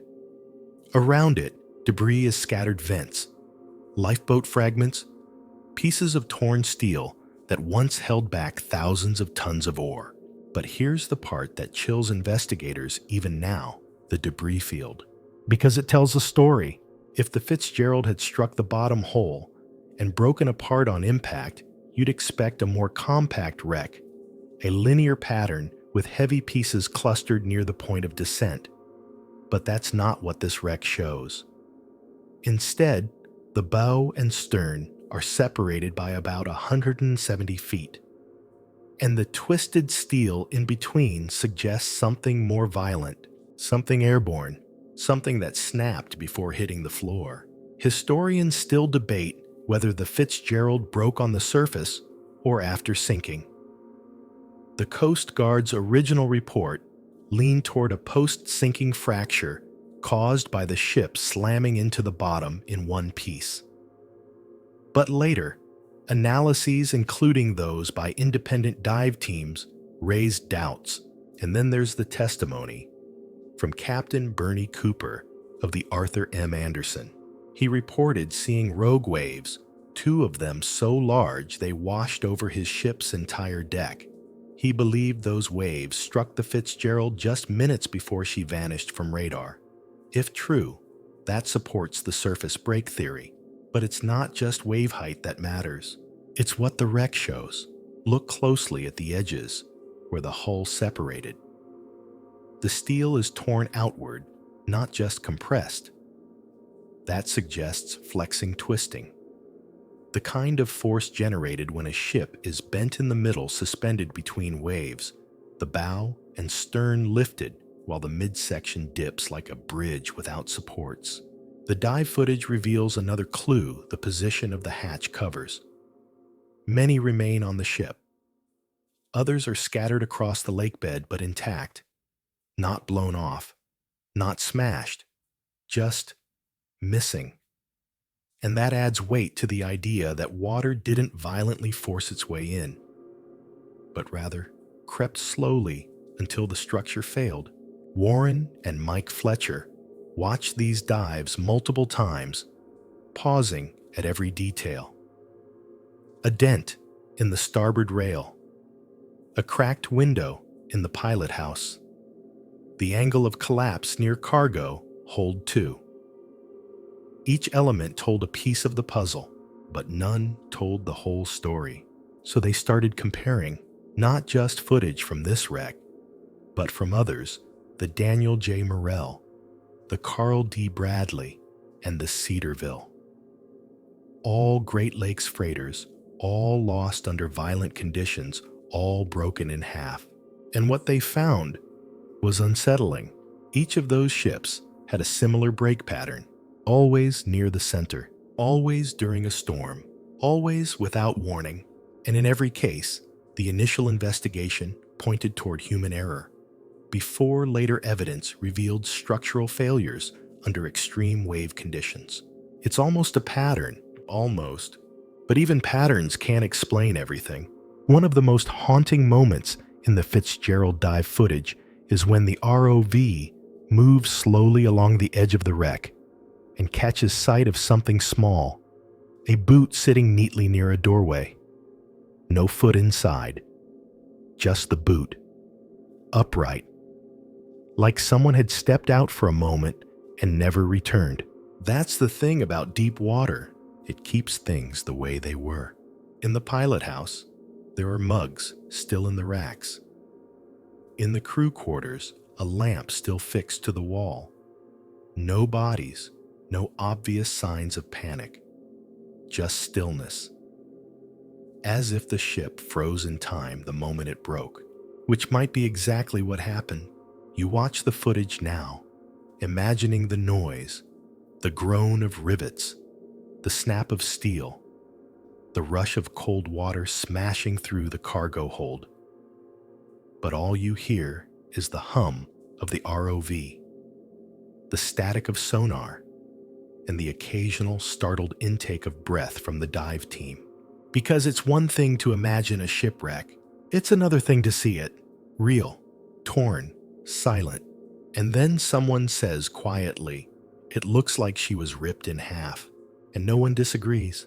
That image, the yawning gap between the bow and stern, haunts you, because it means the men aboard may have had no warning. One moment standing, the next gone. And somewhere between those two halves lies the truth, not in a headline, not in a government report, but in steel twisted like paper, lying silently beneath 530 feet of cold, dark water. The Fletchers finished reviewing the footage and said only this: she didn't die of carelessness. And you believe them because wreckage doesn't lie and water doesn't forget. You hear it before you feel it. A kind of deep, distant crack, not loud, but sharp like the snap of a frozen branch under pressure. Then comes the lurch. You stumble. Something has shifted beneath your feet. Not the sway of normal waves. Not the rhythmic pulse of a working ship. This feels wrong, like the world itself just bent. That's what the survivors of the Daniel J. Morell described. The Morell, like the Edmund Fitzgerald, was a Great Lakes freighter built in the early 20th century and still chugging along the shipping lanes of Lake Huron in 1966 when she met her end. And when she did, she didn't sink slowly. She didn't give time for lifeboats or flares. She broke in half, mid-journey, mid-sentence, midnight. Dennis Hale was the only man to survive the sinking. He'd gone to bed early, bundled in long johns and a pea coat. When the ship cracked in two, he was thrown from his bunk and stumbled topside barefoot as freezing wind and sleet assaulted his face. Somehow, he and 3 other men made it to a life raft, the rest of the crew gone. And the sound that stayed with him most wasn't the wind or the waves. It was the snap, that metallic scream of a hull fracturing under pressure. That's the sound people think the Fitzgerald must have made. A low groan, followed by a shudder, then silence. A sound that doesn't echo, because the lake swallows everything, including sound. Divers who visited the wreck of the Morell say the split is unmistakable, clean, decisive, and hauntingly similar to the damage on the Fitzgerald. Same location, same break line, same eerie stillness. And when you compare survivor testimony from the Morell to the sonar footage from the Fitzgerald, patterns emerge. Not vague ones, clear physical parallels. The way the hull twisted, the way the debris field scattered, the fact that both ships vanished so quickly that no distress call could be made. Historians still debate whether the similarities are coincidence or warning. But the Fletchers were convinced if the Morell could snap like that, so could the Fitz. To understand it better, they interviewed a retired engineer who once worked aboard the SS Cliffs Victory, a ship built around the same time as the Fitzgerald. He remembered hearing the hull creak on windy nights. Like she was talking to the lake, he said. Like she didn't like what was happening to her. That kind of language might sound poetic, but to people who sail these lakes, it's just fact. Ships speak, and when they go quiet, you listen hard. One November afternoon, the Fletchers returned to Lake Huron with their dive crew. Not to explore the Fitzgerald, but to revisit the Morell. To look again at what a ship looks like when she's torn apart, not by impact, but by stress. Cold water, crushing pressure. A wave hitting just wrong. They descended slowly, cameras rolling as the lake darkened around them. 30 meters, 40, 60, and there she was. The stern of the Morell lay twisted, the rudder frozen in place, the propeller still intact. Along the torn edge of the hull, steel beams jutted out at unnatural angles like snapped ribs. There were toolboxes still bolted to the walls, empty lockers, dusty hard hats. Nothing moved, but it was the fracture line that held their attention. It was jagged, yes, but not chaotic, not crumpled like a car crash. This was different. The steel had been pulled apart, bent by opposing forces, the kind you get when a ship is caught between two waves and sags under her own weight. The Fletchers photographed every angle, measured the width of the tier, compared it to images from the Fitzgerald. The resemblance was uncomfortable. Back on the boat, drying off and reviewing footage, Warren muttered what they were both thinking.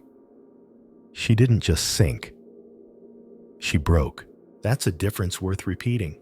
Sinking suggests failure from below, flooding holes, water overtaking structure. Breaking implies failure from within, like a body giving out under its own weight.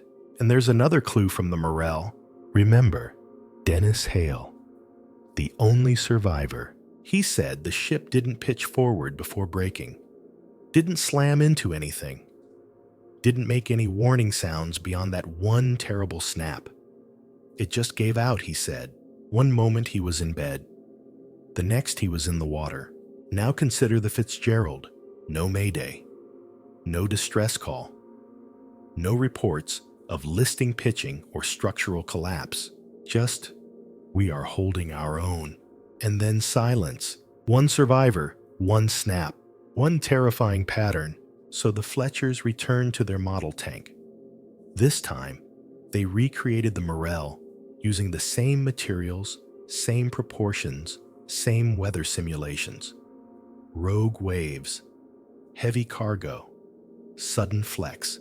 They ran the test and watched the break. Identical to the Fitzgerald. Identical to the real Morell. Same fracture point, same bend, same slow, quiet snap. You can imagine standing on that deck, a crew member with a coffee in hand staring out into the blackness. And then the floor shifts. A sudden tilt. The sound of metal tearing beneath your boots. You try to run, but there's nowhere to go. The lights flicker. The stern starts to rise. You grab a railing and it pulls away. And then the lake takes you, just like that. No drama, no explosion, just stress.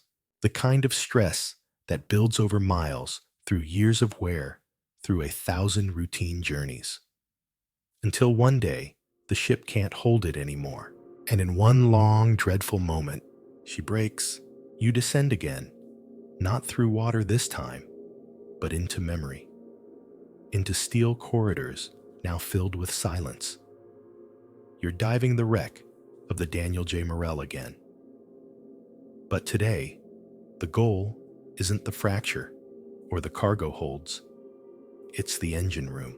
That's where Warren and Mike Fletcher were headed next.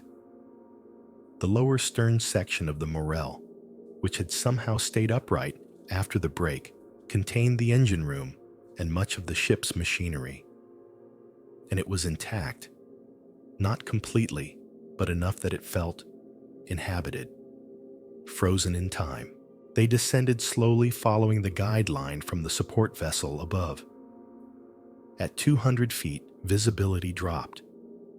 Light began to curve and flicker as if being swallowed.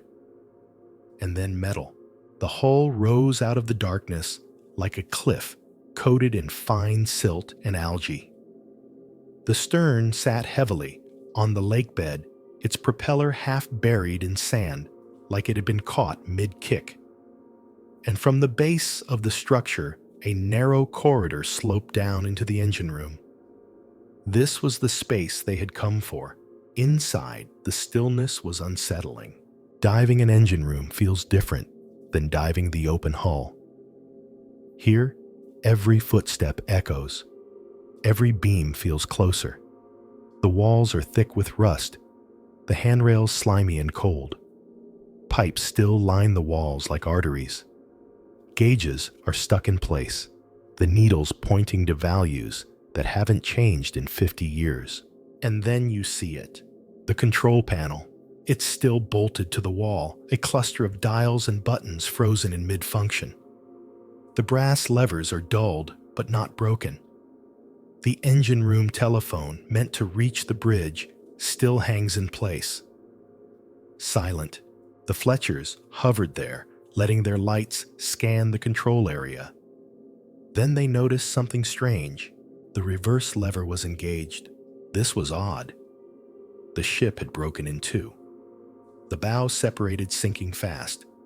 But the stern seemed to have kept moving for a moment at least, and someone in those final moments had thrown the engines into reverse. That single action said more than any theory.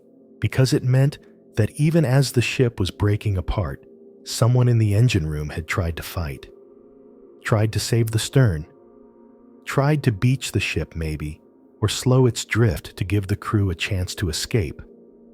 But it was too late.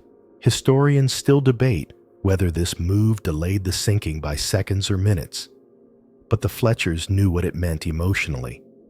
It meant someone had stayed at their post, had followed procedure even in chaos, had tried. And that story echoed unmistakably toward the Edmund Fitzgerald. The Fitzgerald's engine room has never been accessed by divers too deep, too dangerous. But from external surveys and camera footage, we know the stern is mangled and partially inverted. Some theorists argue the crew in the engine room might have realized what was happening too late to act. But others, including Mike and Warren, believe someone down there was doing everything they could right up until the ship broke apart. Maybe trying to reverse, maybe checking the pumps, maybe trying to reroute power to systems already failing. You have to understand what kind of people work in those spaces. Engine room crews are different, quiet, methodical, covered in grease and sweat, even in freezing air. While everyone else is up on deck watching the waves, these guys are listening for changes in tone, pitch shifts in turbine noise, unfamiliar rattles in pipes. They speak in nods and know when a gauge is lying. And when something goes wrong, they're the ones who stay behind, always. The Morell's engine room was a testament to that loyalty. The divers' footage showed the walls still mostly intact. The emergency lighting system, though dark, was in place. Wrenches lined up neatly on hooks. A pair of gloves still rested on a toolbox lid. Whoever had been down there didn't run. They worked until the end.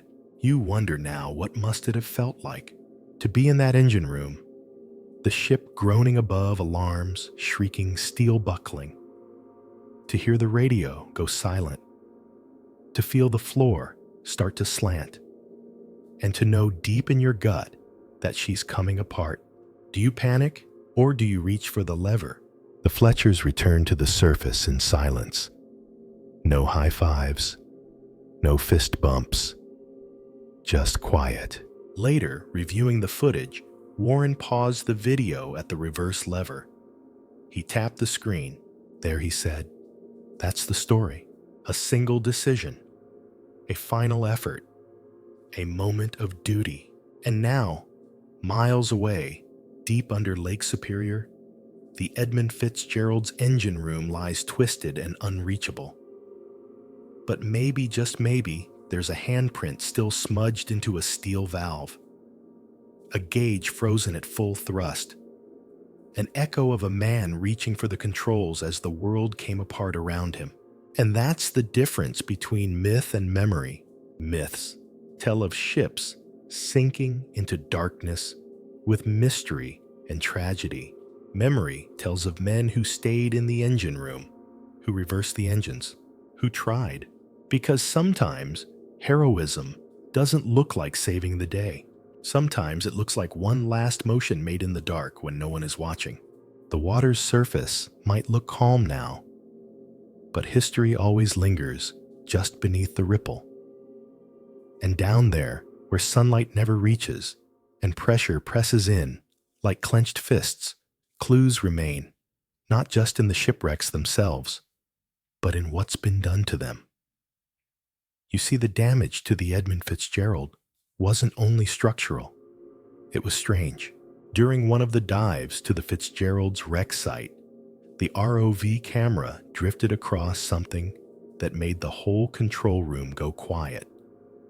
Not the break in the hull, not the bent hatches or the scattered cargo, but the paint.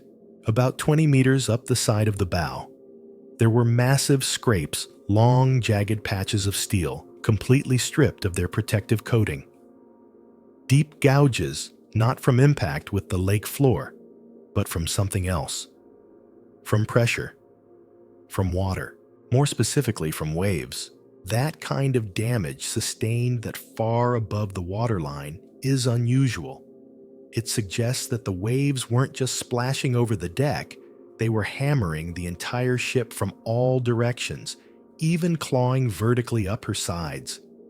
The forces involved would have been unimaginable waves, tall enough, strong enough, and fast enough to scour paint from the ship's armor-like surface. And that raised a chilling new possibility. What if it wasn't just a wave? What if it was the wave? A rogue wave, often called a freak or monster wave, is no ordinary surge. It's not two waves crashing into each other. It's not a large swell. It's a single, towering wall of water that rises from nowhere, moving faster and taller than any wave around it. Some are 3 or 4 times the height of the surrounding sea. They're so sudden, so destructive that until recently, they were thought to be sailor folklore. But the science now confirms them. And in the last hour of the Fitzgerald's life, at least one ship behind her, the Arthur M. Anderson, reported not one, but 2 of them. Captain Bernie Cooper, a seasoned mariner with decades on the lakes, watched from the Anderson's bridge as 2 monster waves approached from the northwest. He said they hit his ship with such force that they buried the bow and washed over the superstructure, which stood over 35 feet above the waterline. That meant the waves themselves were even higher, and those same waves, just minutes later, were headed straight for the Fitzgerald. If she was already damaged, if her bow was sagging even a little, those waves could have hit her midsection like a hammer. No warning, no escape. Just a vertical wall of water, moving at 50 miles an hour, crushing downward with the force of a freight train. Mike and Warren Fletcher reviewed footage from their scale model tests again and again. Every time they added rogue waves to the simulation, especially from the angle the Anderson had recorded, the result was the same. The ship twisted, sagged, then broke. But the scraped paint, that was new, that was real. The divers theorized that the Fitzgerald in her final moments was tossed by one of these waves so violently that her hull flexed beyond its limit.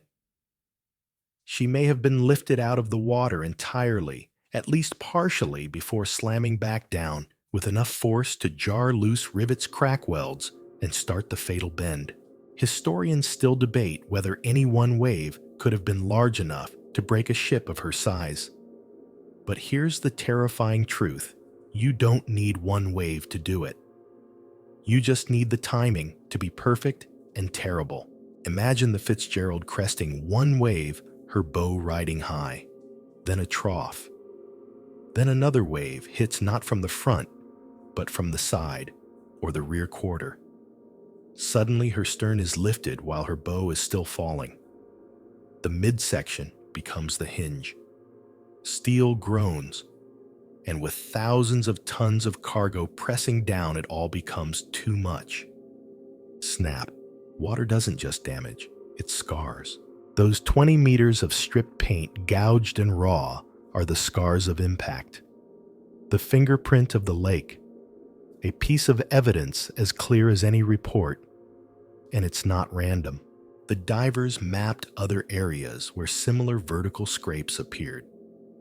Always high, always on the starboard side, always consistent with being battered repeatedly by waves far taller than standard forecasts would allow. That's what makes rogue waves so frightening. They don't follow the rules, and by the time you see them, it's already too late. You might be wondering, if rogue waves are so destructive, why don't they happen more often? The answer, they do. In 2000, a cruise ship off the coast of Norway was hit by a rogue wave over 80 feet tall. In 1995, a North Sea oil platform recorded one of similar size, shocking engineers and rewriting oceanographic models. And now, scientists believe they happen far more frequently than once assumed. They just rarely leave survivors. The Witch of November, What the sailors call those Great Lake storms might be the perfect midwife for these monsters. All the ingredients are there: wind speed, atmospheric pressure, opposing wave directions, sudden barometric drops. It's a recipe not for ordinary danger, but for the impossible. And Lake Superior, deep and vast and cruel, has all the tools. The paint was stripped off the Fitzgerald by something, not by time, not by slow erosion, but by force.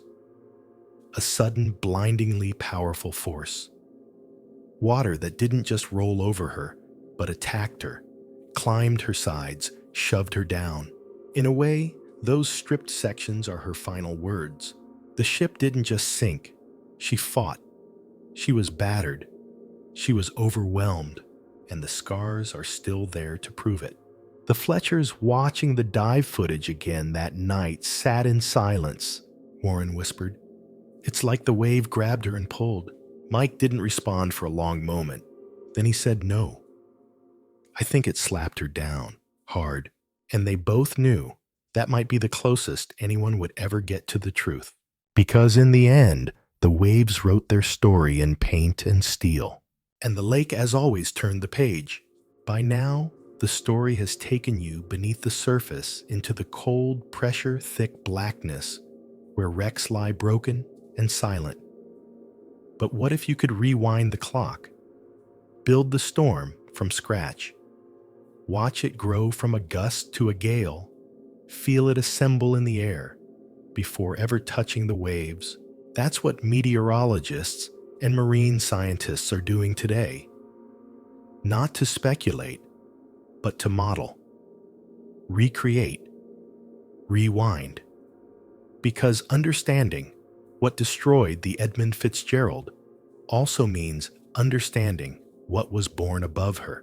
In a state-of-the-art weather lab at NOAA, the National Oceanic and Atmospheric Administration climatologist Dr. Claire Rendell pulls up a storm archive from November 1975. Her screen lights up in bands of deep blue and angry red, the storm system swirling across the digital map like a living thing. This is the one, she says. The one that became the Witch of November. The storm didn't arrive like a wave. It arrived like an ambush. Dr. Rendell shows the timeline. Early November, warm air rises over the Great Plains. Cold Arctic air dips down across western Canada. Out on the Pacific, a low-pressure system stirs and begins drifting inland. These forces collide like tectonic plates of air. Suddenly there's rotation, compression, and wind. Lots of it. Historians still debate exactly how fast conditions deteriorated that night. Forecasts warned of rough weather, but not catastrophe. It was a common failing of pre-satellite meteorology. But what they know now is far more specific. By 5:00 p.m. on November 10, 1975, wind speeds on Lake Superior exceeded 70 meters per second. The pressure had dropped below 980 millibars, a clear sign of a powerful storm. But it was the angle of the wind, not just the speed, that made it dangerous. Wind traveling across the length of Lake Superior, called a fetch, has time to build enormous waves. The longer the wind blows in the same direction, the bigger the waves become. Add in crosswinds from opposing angles and you get confused, seas waves colliding from multiple directions, rising unpredictably, stacking into towering peaks with little warning. Rogue wave conditions. Dr. Rendell zooms in on the lake. She overlays the Fitzgerald's known course, then layers in radar-reconstructed wind and wave data from that day. The results are chilling. At the approximate time, the Fitzgerald disappeared from radar around 7:15 p.m. Two wave systems were overlapping right above her. One was traveling northeast, the other northwest. Where they met, the model shows sudden spikes waves well over 35 feet. That's where the rogue formed, she says. Or more accurately, that's where it probably did. Because rogue waves, by their nature, don't leave footprints, but they leave damage. And the Fitzgerald, battered with vertical scrapes 20 meters up her hull, looked like she'd been struck by something massive and unrelenting. Dr. Rendell isn't alone in her research.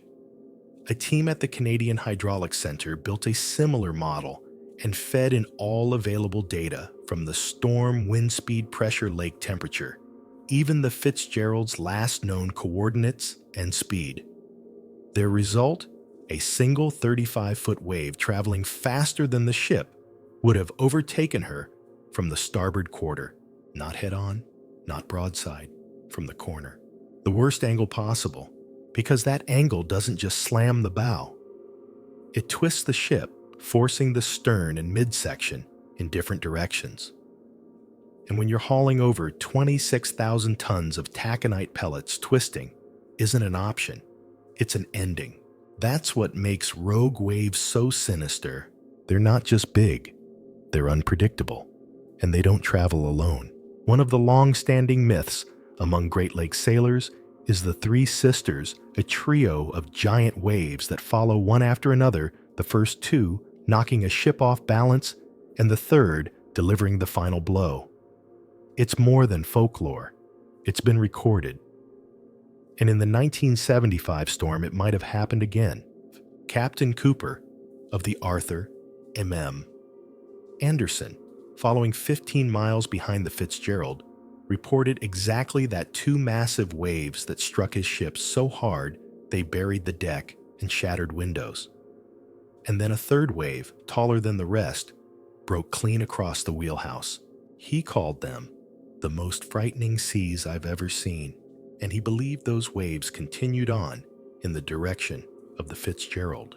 But this wasn't the ocean. This was an inland sea, shallower, tighter, bounded by rock and coast. There's nowhere for the energy to go, no abyss to absorb it. Waves rebound, ricochet, and stack. Add to that the Fitzgerald's already compromised radar, her heavy load, her low ride, and her unknown structural stress. And the result is grim.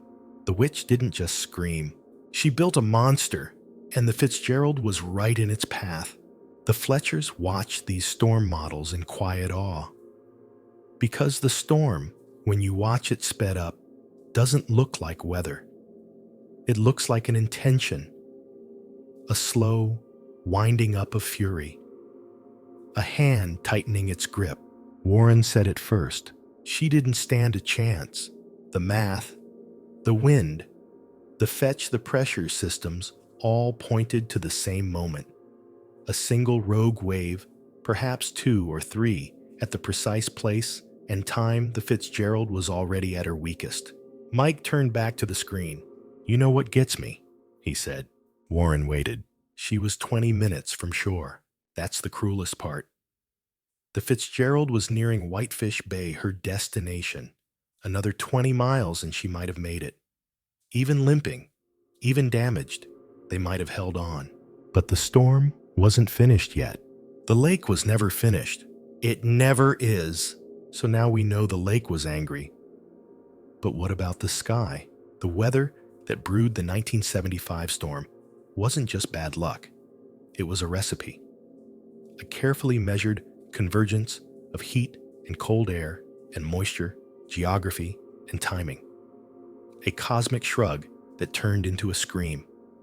And if you really want to understand how the Edmund Fitzgerald was lost, you need to climb a little higher into the atmosphere itself. That's what NOAA scientist Dr. Claire Rendell and her team wanted to do. They weren't just looking at surface winds or barometric pressure. They wanted to trace the roots of the storm, back to where it formed, back to why. Because Lake Superior's Witch of November doesn't just appear. She's summoned.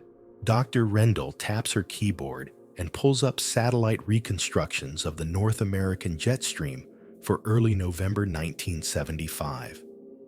At a glance, it looks like nothing more than jagged lines in motion. But those lines tell a story. They show a rapid dip in the polar jet stream dragging cold air south from Canada.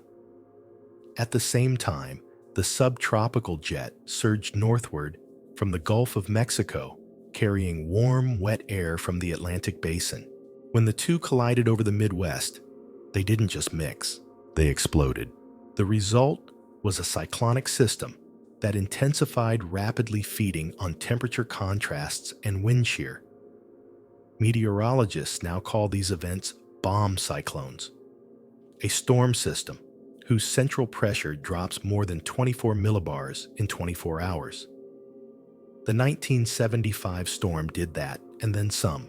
Lake Superior, sitting at the intersection of all that chaos, became the perfect stage. The water was still relatively warm from autumn. The air above had grown bitter cold. As the pressure dropped, the lake's surface began to vaporize, feeding the storm's momentum. And with nothing to block it, no mountains, no forest canopies, the wind raced across the surface, building fetch, generating wave upon wave. And then came the rotation. Cyclones don't always form on the Great Lakes, but this one did. It had an eye, a central core. Winds spiraling counterclockwise at hurricane-force speeds. Snow bands wrapped around the center like ropes. From space, it would have looked like a hurricane made of ice. Historians still debate whether this system was one of the worst ever recorded over Lake Superior. But most agree it was close.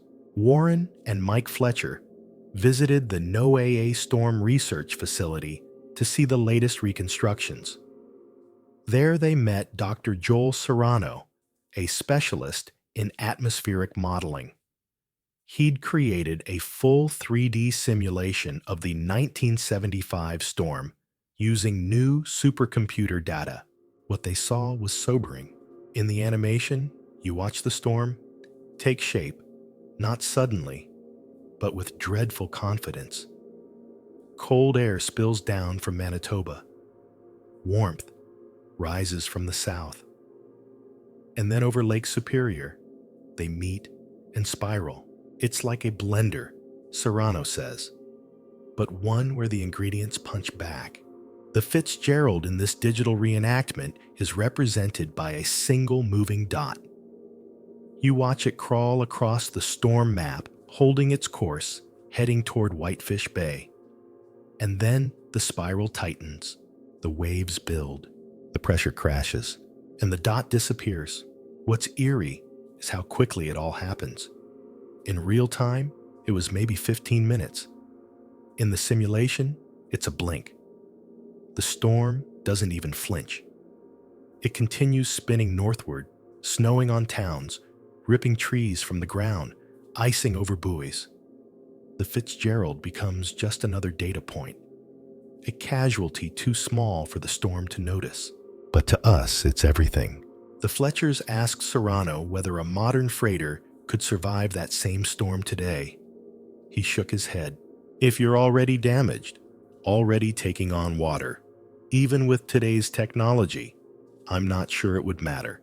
Because that's the thing about storms like this. They don't test your technology, they test your timing. And the Fitzgerald's timing couldn't have been worse.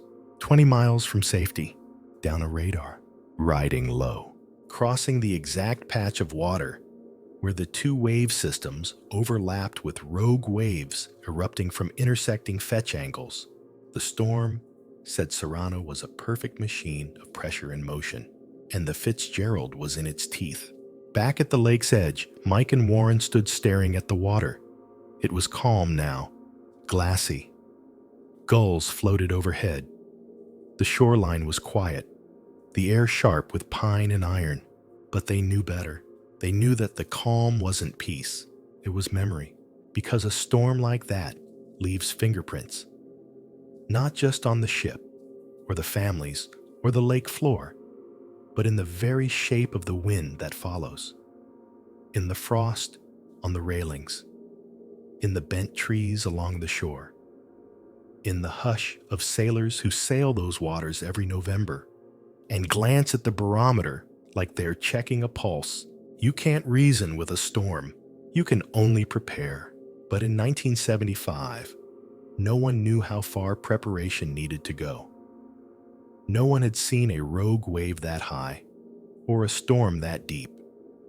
And so the Fitzgerald sailed forward, confident maybe, or at least resigned, until the wind curled into a fist and struck. The scientists at NOAA still use the 1975 storm as a teaching tool, not just for meteorology students, but for mariners. They call it a rare confluence of conditions, but that's science speak, for it could happen again. And one day it might. The Witch of November hasn't gone anywhere. She's just waiting for the right air, the right water, the right captain, the right wave.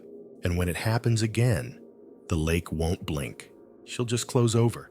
Same as before, same as always. There's a kind of superstition that settles into the bones of anyone who sails Lake Superior long enough. They don't call it fear, not exactly. It's more like respect with a thin edge of dread. A quiet understanding that no matter how many weather reports you check or how well your cargo is secured, the lake always has the final word, and sometimes that word is silence. In the years following the Edmund Fitzgerald's disappearance, the families of the 29 lost crew members began asking questions. And they weren't the only ones. Sailors, engineers, reporters, even folk singers, all drawn to the mystery. Some were looking for closure. Others wanted someone to blame, but a few were chasing something else entirely. Answers. One of those was Captain Tom McPhee, a retired Great Lakes mariner with over 30 years of experience, including several crossings during November storms. He didn't serve on the Fitzgerald, but he knew her crew. He'd docked beside her more than once, shared coffee with her first mate, compared load numbers, swapped stories, and when she vanished, it haunted him. He spent years poring over the reports, the photos, the dive footage. Not out of morbid curiosity, but because something didn't sit right. He knew how freighters failed. And the Fitzgerald, he believed, didn't go down like a ship. She went down like a ghost. McPhee was one of the first to suggest the possibility of structural fatigue long before it became a popular theory. He recalled seeing subtle deformations in other ships' hulls after rough voyages hatches that wouldn't close the same way, slight shifts in deck alignment creaks that hadn't been there the week before. They're like old houses, he said once. They settle. They remember every storm. So what if the Fitzgerald had been remembering too many? McPhee also questioned the pressure placed on captains to meet schedules. He'd experienced it himself. A quiet phone call from the shipping office. A raised eyebrow at the dock. A polite suggestion that weather reports were often exaggerated, because in the end, steel has bosses too, and steel can be stubborn. Historians still debate whether economic pressure played a role in the Fitzgerald's final voyage. Was there an incentive to push forward? To cut a corner? To trust that a storm probably won't get that bad? The official line says no. That Captain McSorley made the best decisions he could with the information available. And that may be true. But unofficially, the whispers say something else, that the Fitzgerald wasn't just carrying ore. She was carrying a schedule, and that might have cost her more than anyone realized. The Fletchers interviewed McPhee at his lakeside home, a place full of faded logbooks and model ships, the scent of salt and old wood baked into the walls. He walked them through his theories, not with bitterness, but with the calm precision of a man who's been rolling steel through storms since before most engineers were born. She didn't sink because someone made a stupid mistake, he said. She sank because we were all pretending she couldn't. He showed them a map, hand-drawn, showing the Fitzgerald's last known position, overlaid with prevailing wave directions and wind data. He traced the final miles with his finger. She got caught here, he said, between the wind and the shoals. No radar, no eyes, just instincts. And then a wave hit. Or maybe three. He paused, and then it was over. But it wasn't over. Not for the people left behind. Every year, on November 10th, the families gather at Whitefish Point or in churches along the lakeshore. They read the names aloud, light candles, tell stories. Some still wear the Fitzgerald's crest on jackets or rings. Others carry their grief more quietly. The bell salvaged from the wreck in 1995 rings 29 times, once for each man who didn't return. And still, the lake holds her silence.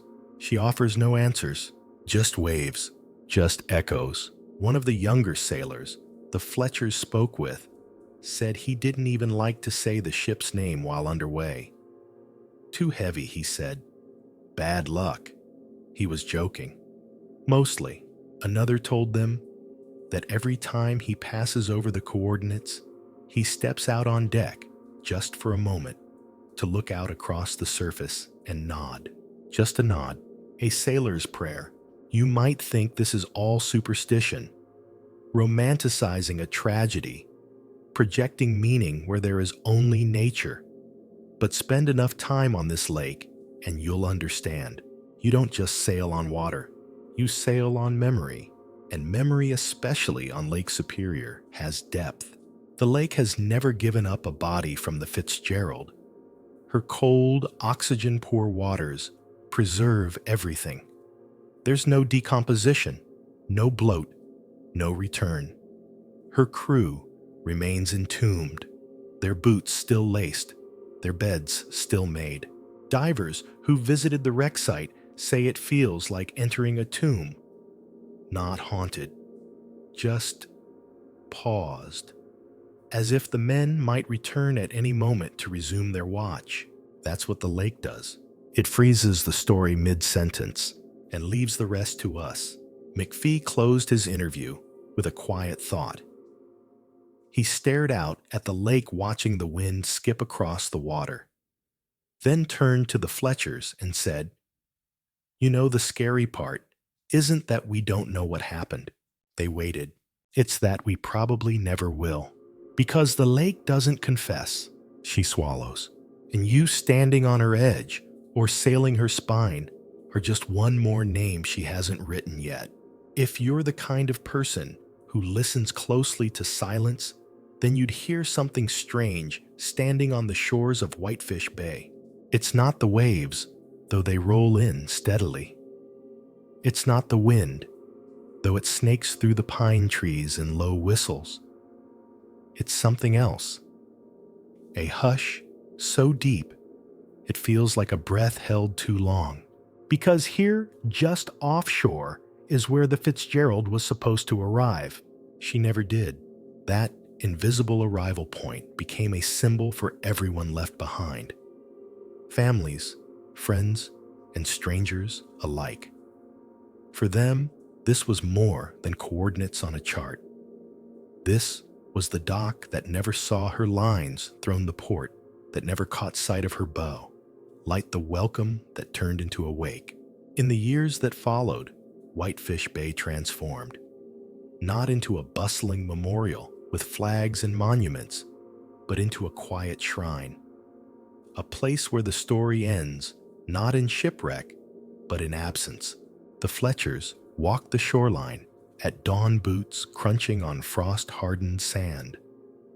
The air was sharp, the kind that wakes you instantly. But the lake was still. Too still. Mike stopped and pointed to the water. "She should have come in right there," he said. You could almost see it, a red and white freighter sliding slowly into the bay, steam rising from the deck crew on station ropes, ready to be tossed. The kind of arrival that draws a small crowd, not because it's rare, but because it's regular. a routine return, a promise kept. But the Fitzgerald missed her appointment with shore, and now, decades later, people still come to that stretch of beach. Not with fanfare, but with thermoses and folding chairs and quiet questions. Some come alone. Others bring their children, pointing out toward the horizon, trying to explain how a ship that big could just disappear. There's a lighthouse nearby, Whitefish Point Light. It's been guiding sailors since 1849, long before the Fitzgerald was a sketch on a blueprint. On the night she vanished, that light was still flashing as it had for generations. But the lake on that night didn't care about tradition. She swallowed everything just the same. The lighthouse keepers knew something was wrong when the Fitzgerald failed to check in. Ships were required to radio their position as they neared the bay. The Anderson had done so. But from the Fitzgerald, nothing, not a peep. When the Coast Guard was notified, they launched a search. Helicopters, boats, even aircraft.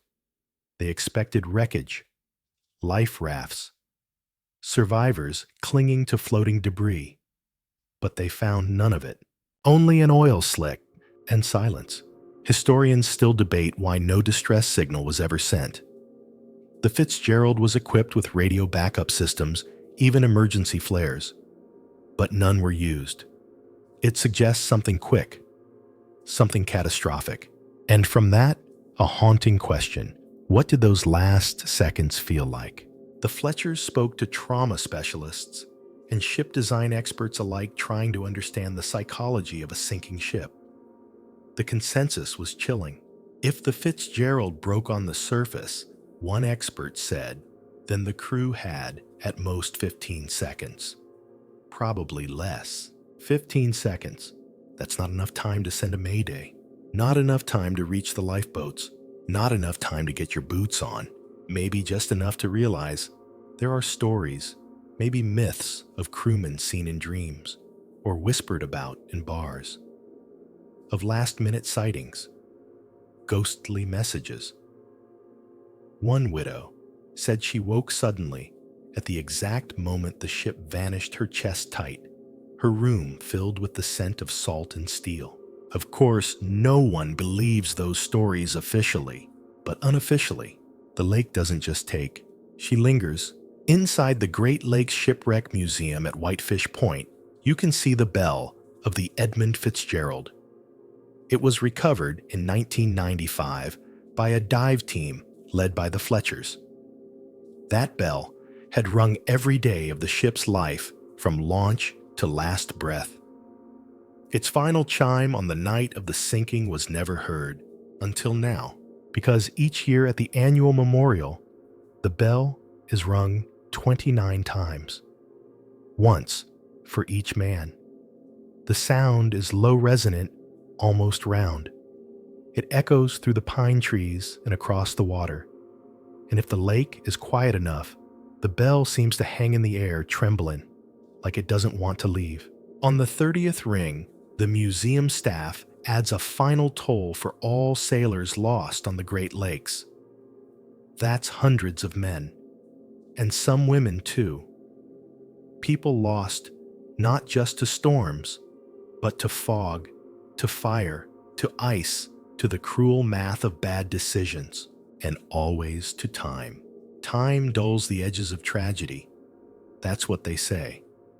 But with the Fitzgerald, the edges remain sharp, partly because there were no survivors, partly because of the mystery, and partly because the lake has never offered closure.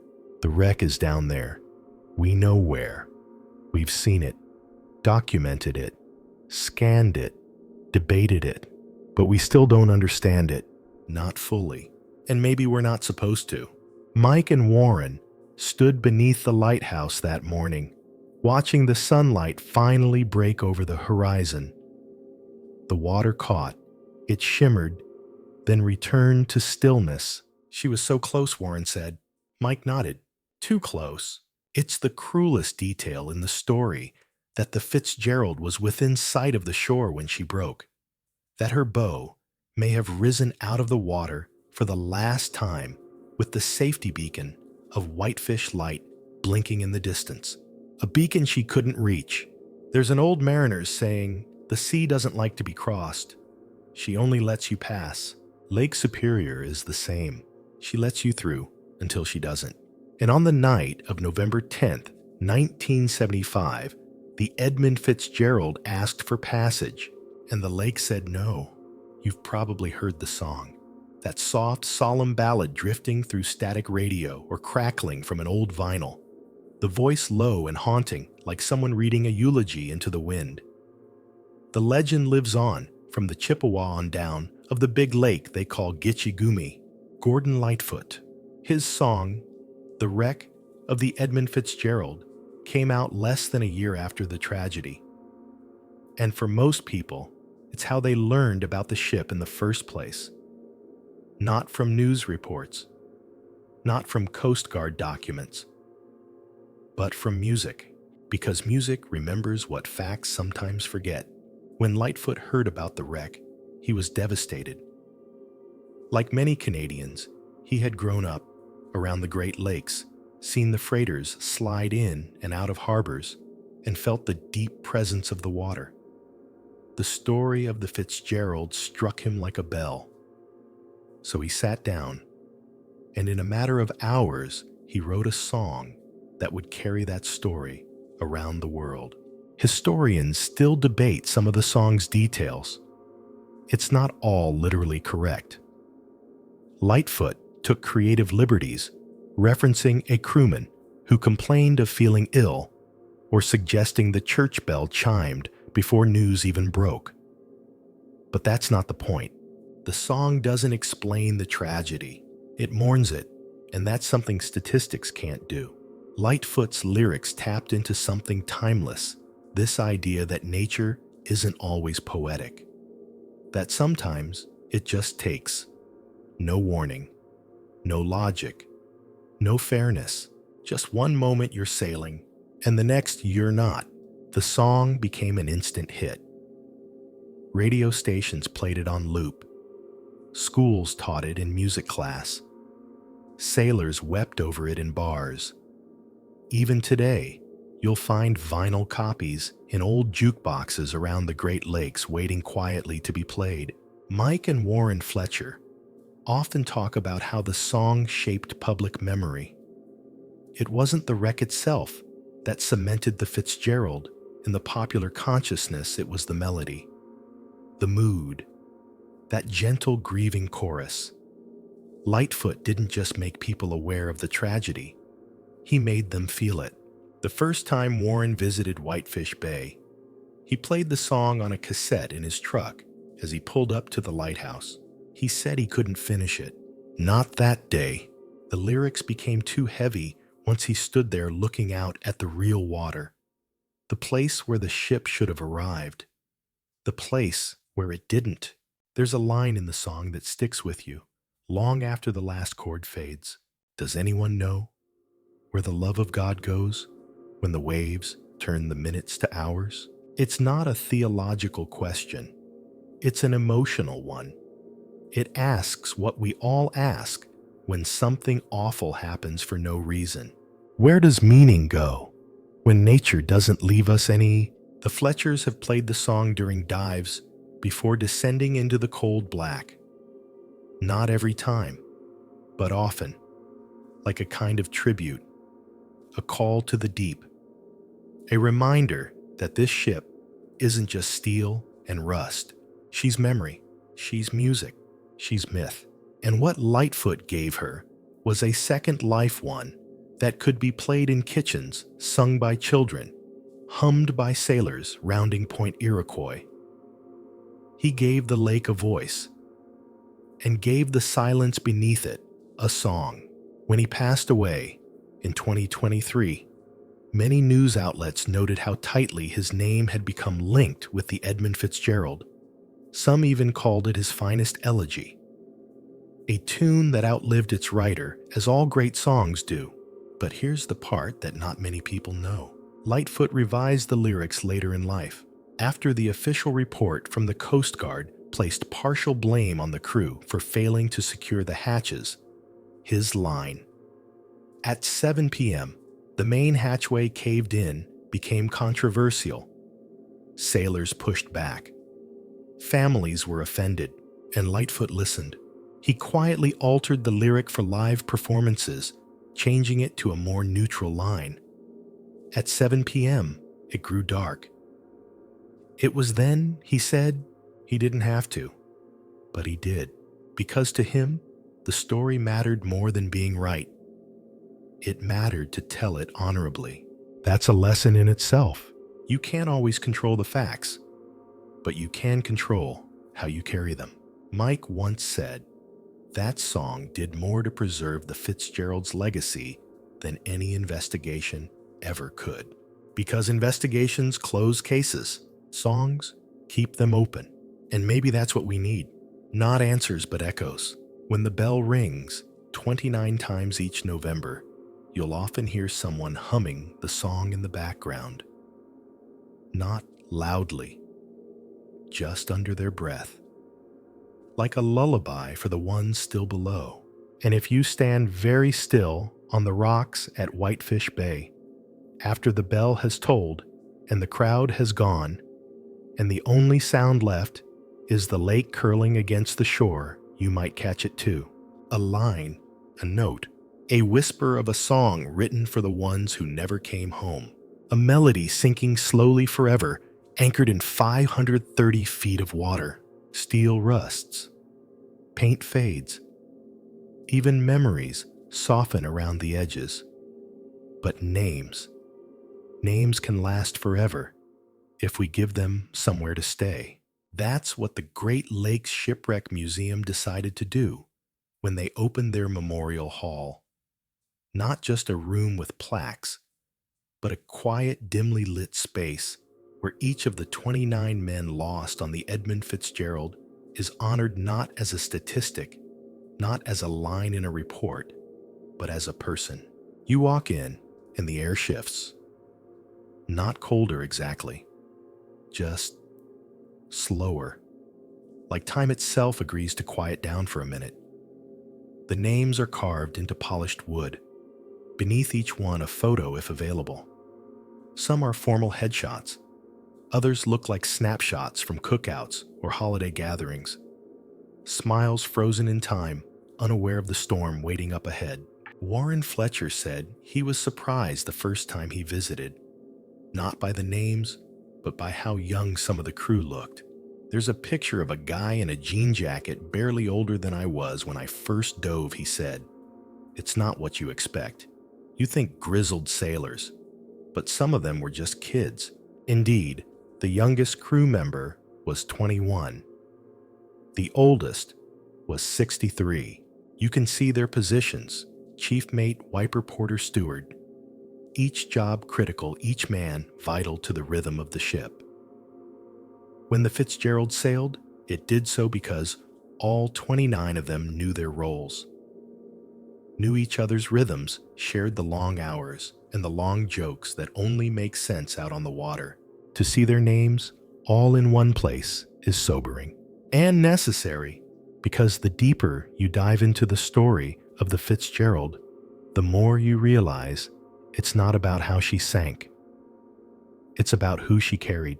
Mike Fletcher has said many times that the real reason he dives isn't just for data, it's for dignity. To make sure they're not forgotten, he says. To bring back something more than just rusted metal. He's not alone in that sentiment. After the 1995 expedition that recovered the ship's bell, a decision had to be made. What would happen to it? Some wanted it preserved in Ottawa. Others said it belonged in the U.S. Some argued it should have been left at the wreck site. But the families spoke. They wanted it returned to Whitefish Point. So it was. The bell now hangs in the museum's memorial hall, enclosed in a glass case polished to a deep shine. The clapper has been replaced with a bronze sculpture, a dove in mid-flight wings outstretched. It's a small gesture, but it matters. Because that bell no longer marks time. It marks memory. Each year, during the anniversary ceremony, the bell is removed and rung by hand, one toll for each crew member. The museum staff reads the names aloud, sometimes with family members standing nearby. Occasionally, you'll hear someone in the audience whisper back a name. Sometimes, just the first name, like they're still here, like they never left. One woman whose father died aboard the Fitzgerald still makes the journey every year. She sits in the front row, a blanket wrapped tightly around her shoulders, and she always wears his watch. It doesn't work anymore, but she winds it anyway, because some routines are stronger than time. Historians still debate whether physical memorials are the best way to honor maritime dead. Some say that money should be spent on safety upgrades or training programs, and they're not wrong. But what about the soul? What about a place for grief? The memorial hall isn't flashy. It's not interactive. There are no touch screens or light shows, just names, soft lighting, and silence. And in that silence, you hear something rare: stillness. The kind of stillness that reminds you what remembrance really is.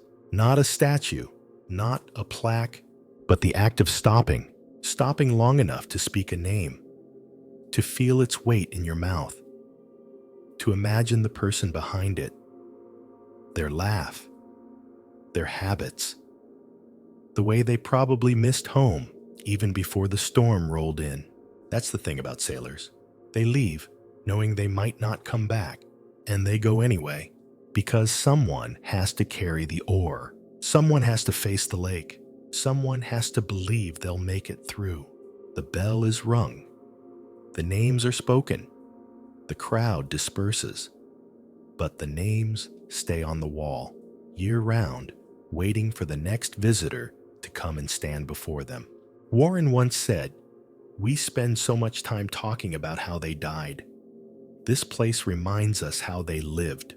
And he's right, because in those faces, in those names, in that single room filled with low echoes and worn memories, you begin to feel not the tragedy, but the people, not the wreck, the lives. Maybe that's all any of us want, not to be remembered for the way we went down, but for the way we carried on. The deeper you dive into the story of the Edmund Fitzgerald, the more you start to feel like it never really ended. There's always one more theory, one more voice, one more unanswered question still echoing out over the waves. But for the divers who've seen the wreck with their own eyes, for those who've touched her rusted hull, stared into the shadows of her silent stern, the question changes. It stops being "what happened?" and becomes "what do we owe them?" Because when you descend 530 feet below Lake Superior, you're not just visiting a shipwreck. You're walking into a grave. Mike and Warren Fletcher knew that when they organized the 1995 expedition to recover the Fitzgerald's bell. It wasn't a stunt. It wasn't a treasure hunt. It was from the very beginning an act of reverence. But it didn't come without controversy. Some argued the wreck should remain untouched. That diving to it at all, let alone retrieving a piece of it, was disrespectful. The lake had claimed the Fitzgerald, they said. Let her rest. Others believed the bell needed to come home, because bells don't belong in silence. With the blessing of the families and cooperation from the Canadian government, the Fletchers assembled a dive team. They used a manned, submersible something rare and risky for freshwater depths and carried out the mission with precision. It wasn't easy. Lake Superior doesn't make anything easy. The currents are unpredictable. The cold is constant. The pressure, both mechanical and emotional, is immense. Every hour of dive time required days of preparation. Every minute near the wreck demanded calm hands and quiet hearts. When they reached the bell, it was coated in algae and silt half concealed by time. but still unmistakable.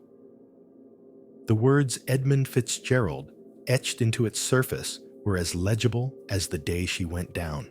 And then came the decision. How do you lift it? Gently, carefully, with full awareness of what it means to disturb something the lake has kept hidden for 2 decades. A sling was secured, the bell was raised, and as it broke the surface, water sheeting off its sides, metal gleaming beneath the sun. For the first time in 20 years, some of the crew reportedly wept. Not loudly, not dramatically, just quietly the way you cry when something sacred rises out of the deep and reminds you why you're still looking in the first place. Historians still debate whether more should have been recovered. Some say the ship itself should have been examined in greater detail.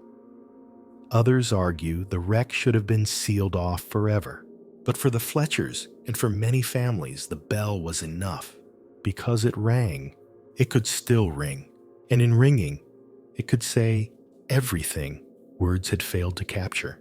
When they returned the bell to Whitefish Point, the museum placed it at the heart of the memorial, not behind a velvet robe, not treated as a trophy, but as a voice of 29 men, a voice of a ship that had carried on until she couldn't. There's a video of the bell's first ceremonial toll. The clapper strikes once. The sound is low, deep, full, and you realize this isn't just about honoring the dead. It's about listening. Because beneath the facts and timelines, beneath the theories and maps, the story of the Fitzgerald is also a story of echoes. The kind that ripple, the kind that wait, the kind that call to anyone willing to sit still long enough to hear them.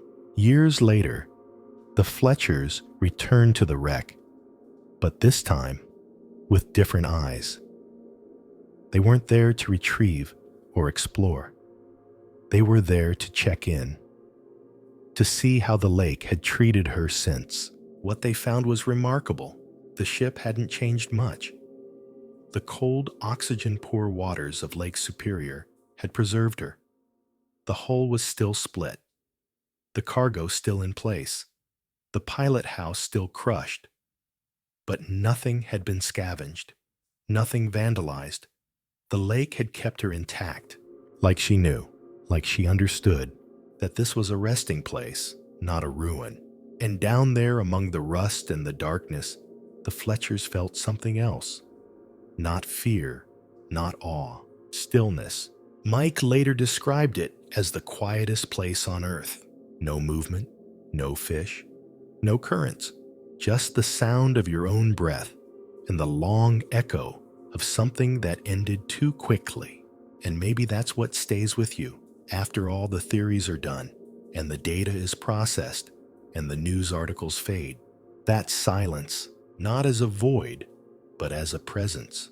The Fitzgerald is still down there, still holding her shape, still bearing the weight of the storm, and maybe she always will. Warren once said, "You don't dive the Fitzgerald to learn how she sank. You dive her to remember that she did." That's what the bell reminds us, that she was real, that they were real, and that some stories aren't solved. They're honored. There's something odd about standing on the shore of a lake so vast it looks like an ocean. The waves lap gently at your boots. A breeze tousles your hair. Somewhere overhead, gulls cry like forgotten radios. And yet not 100 feet offshore, the water begins its drop into the abyss. Most lakes don't feel this way, but Lake Superior isn't most lakes. She's ancient, deep enough to drown a skyscraper, cold enough to preserve the dead, and big enough to generate her own weather. The Ojibwe called her Gichigami Great Sea. They believed spirits moved across her surface, sometimes calm, sometimes angry, sometimes both. The sailors came next, and then the freighters. And with them stories. Not just the Fitzgerald, but hundreds of others, wooden schooners shattered in ice-cold ships swallowed by fog steamers vanished mid-voyage. Superior has over 350 known shipwrecks on her floor. And those are just the ones we've found. Some call her a graveyard, but that's too simple. She's a library, a vast, submerged archive of every mistake, every misjudged storm, every failed weld, and every act of quiet heroism. Each ship is a page, and the Fitzgerald, she's the one written in bold. The Fletchers knew this. That's why they didn't stop diving after the bell was raised. They returned year after year, not just to the Fitzgerald, but to the other wrecks. Because if one ship can vanish without warning, any ship can. They visited the wreck of the SS Kamloops, lost in 1927. She was found much later, at a depth of nearly 270 feet upside down on the lake bed. Inside, the bodies were perfectly preserved, still dressed, still resting near their final positions. One crewman, they say, was found curled in a fetal position near a watertight door, as if bracing for the impact that never came. They call him Old Whitey, not out of disrespect, but because his skin, after decades in the cold black, had taken on a waxen pale hue. He is still there. The lake does not release her dead. The Kamloops was one of many reminders that Superior is a vault. Once something enters, it stays. And it's not just bodies. It's boots, buttons, tools, journals, whole crates of cargo shoes, corn copper, time capsules scattered in silence. You begin to see the lake differently after that. Not as a killer, but as a keeper, which is why wreck divers operate under an unspoken code. You don't take. You don't disturb. You enter like you're stepping into someone else's memory. You touch nothing but the water. You respect the dead. Historians still debate whether the Fitzgerald was Lake Superior's last great tragedy. It certainly was the last time a large American freighter disappeared without survivors or wreckage above water. But the storms haven't stopped. Just ask the crew of the Arthur M. Anderson. In 2015, 40 years to the day after the Fitzgerald vanished, they sailed through another November storm. Winds hit 65 miles per hour. Waves reached 25 feet. The cargo shifted. The radar danced. And for a few hours, everything old felt new again. One of the crew members later said it felt like the lake remembered. There's a kind of eerie symmetry in that. The Anderson was the last to see the Fitzgerald. And on the 40th anniversary, she was reminded exactly what could have happened. The lake doesn't forget. That's why the wreck remains untouched. Not legally, though both the US and Canadian governments now recognize it as a grave site, but spiritually. Divers who go down there don't just see wreckage, they feel watched, they feel warned. You can call it superstition, but you'd be wrong. It's respect. Because when you move through those sunken hallways, when you brush past a ladder or a hatch or a dented steel wall, you realize something. This wasn't meant to be seen. Not by us. Not like this. These are corridors that were once filled with light, with motion, with noise. Boots on metal. Laughter in the galley. The soft clink of a mug being set on a table. And now, nothing. Only the creak of water on metal. The occasional drift of silt. And the hum of your own air supply pulsing in your ears like a second heartbeat. Divers return from those trips changed. They speak slower. They tell fewer jokes because they've walked through the last known moments of 29 lives. And the silence they carried back doesn't wash off. Mike once said that every wreck tells you something about engineering, about weather, about human nature. But the Fitzgerald, she tells you everything at once. She was modern, equipped, manned by veterans, and still gone. That haunts people because it proves that no amount of experience or technology can completely conquer the water. There's always a sliver of chaos in the lake, a wave that doesn't read the forecast, a weld that breaks silently, a pressure that builds just beneath the surface waiting for the right moment to strike. You stand now at the edge of that knowledge. The sun is high, the water glittering.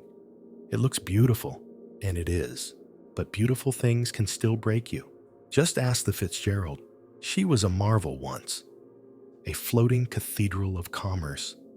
And now, she rests in the quiet company of others who thought they'd make it home. The lake keeps their stories, but she won't tell them. That part is up to us. You might think that a tragedy like the Edmund Fitzgerald's would eventually fade, recede into dusty history books, or become just another cautionary tale in maritime training manuals. But on Lake Superior, that doesn't happen. Not entirely. Not even close. Because every time another freighter casts off from port in early November, she does so with one eye on the sky and the other on memory. The Fitzgerald didn't just sink a ship. She reshaped an entire industry. In the months that followed, the wreck investigators combed through regulations, safety protocols, engineering practices, and communication standards. Some of what they found was expected. Other parts were damning. For one thing, communication systems on most Great Lakes freighters in 1975 weren't as redundant or protected as they should have been. The Fitzgerald's radar failed in the storm, and her backup was unreliable. She sailed blind for a stretch, trusting her instincts and whatever bearings she could gather from nearby vessels. That's unthinkable today. Another issue: hull inspections. Ships that carried heavy loads season after season were often not dry docked and inspected as frequently as they should have been. Cost saving, they called it. Efficiency. But the Fitzgerald steel had flexed and strained through hundreds of voyages.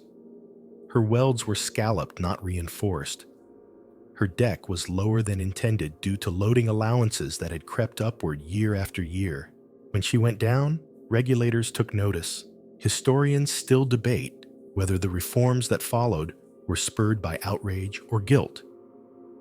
Either way, they came fast. The U.S. Coast Guard and Canadian authorities tightened inspection schedules. Hatch designs were reviewed and upgraded. Load lines, the markings on a ship's hull that dictate how deep she can safely sit in the water, were reevaluated. More importantly, weather communication systems were improved. Real-time alerts, better radar, more reliable GPS. The modern freighter now looks a little different because of what happened that night in 1975. She sails with updated tech, reinforced hulls, deeper training protocols, and a new respect for what routine can mean when the sky darkens and the waves start to rise. But even with all those upgrades, the ghost of the Fitzgerald still lingers in the wheelhouse. Mike Fletcher once asked a group of current Great Lakes captains what the Fitzgerald meant to them. One replied, without hesitation, "She's why I double-check everything." Another said, "I don't sail in November unless I absolutely have to." These aren't greenhorns. They're seasoned professionals. Men and women who've spent half their lives on water. But they don't laugh about the Fitzgerald. They don't roll their eyes at superstition. They treat her story like a checklist with blood behind it. Because that's the thing about a shipwreck that takes everyone. It teaches by absence. The Fitzgerald became the ultimate what if for the maritime world. What if she'd had a weather routing system on board? What if the hatch clamps had been reinforced? What if she'd taken a different course or waited an extra 12 hours to depart? What if her radio had held just long enough to call for help? Questions like these aren't academic. They guide policy now. They guide decisions. They guide the hands of engineers drawing new hulls and the voices of captains whispering quiet prayers as they cross the same stretch of water. The Fletchers noticed another change too, one harder to quantify. A cultural shift. Before the Fitzgerald, the Great Lakes shipping industry was seen as unshakable. Tough ships, tough crews, tough weather part of the job. But afterward, the myth of invincibility cracked. Suddenly, people were more willing to speak up about safety, about maintenance delays, about that strange groan they heard from below deck, because now everyone had a name to point to when their gut told them something wasn't right. Don't let it be another Fitzgerald. That phrase became shorthand, a warning, a compass. And then there's the public perception. Before 1975, most people outside the region didn't think much about lake freighters. They were workhorses, big, quiet, unglamorous. But when the Fitzgerald sank, she became something else. She became a symbol. The song helped, of course. So did the mystery. But it was more than that. She represented how close comfort and catastrophe can live. How a ship that looks invincible at sunset can vanish before sunrise. In a world of smartphones and satellites, it's easy to forget how vulnerable we still are to nature.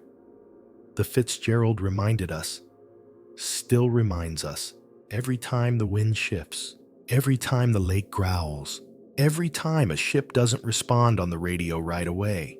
Mike once said, "She's a part of every freighter now, even the new ones, especially the new ones, because even as technology improves, storms don't care. Waves don't read manuals. And steel, no matter how advanced, still has limits. So what do? We remember. We redesign. We talk. We stop assuming. And maybe, just maybe, we listen a little closer when an old sailor says she wasn't just a ship, because he's not being sentimental. He's telling you something he learned the hard way, that no matter how strong the ship, the lake is stronger, and the next wave always arrives right on time. There's a moment just after the last name is read when the room doesn't quite breathe. The bell has rung. The candles have been lit. The visitors have filed slowly past the displays. And then comes that hush. That long, aching hush. It's in that space that the Edmund Fitzgerald still sails. Not in the literal sense, her steel remains in two rusting halves beneath 530 feet of icy water, but in the stories, the songs, and the rituals of remembrance. She sails in every classroom where her name is taught. She sails in every whispered "be careful" before a November voyage. And she sails in the eyes of the families who still watch the weather on the 10th of every 11th month, because grief doesn't age the way people do. It folds itself into the rhythms of life. It becomes tradition. The Fletchers have seen it firsthand.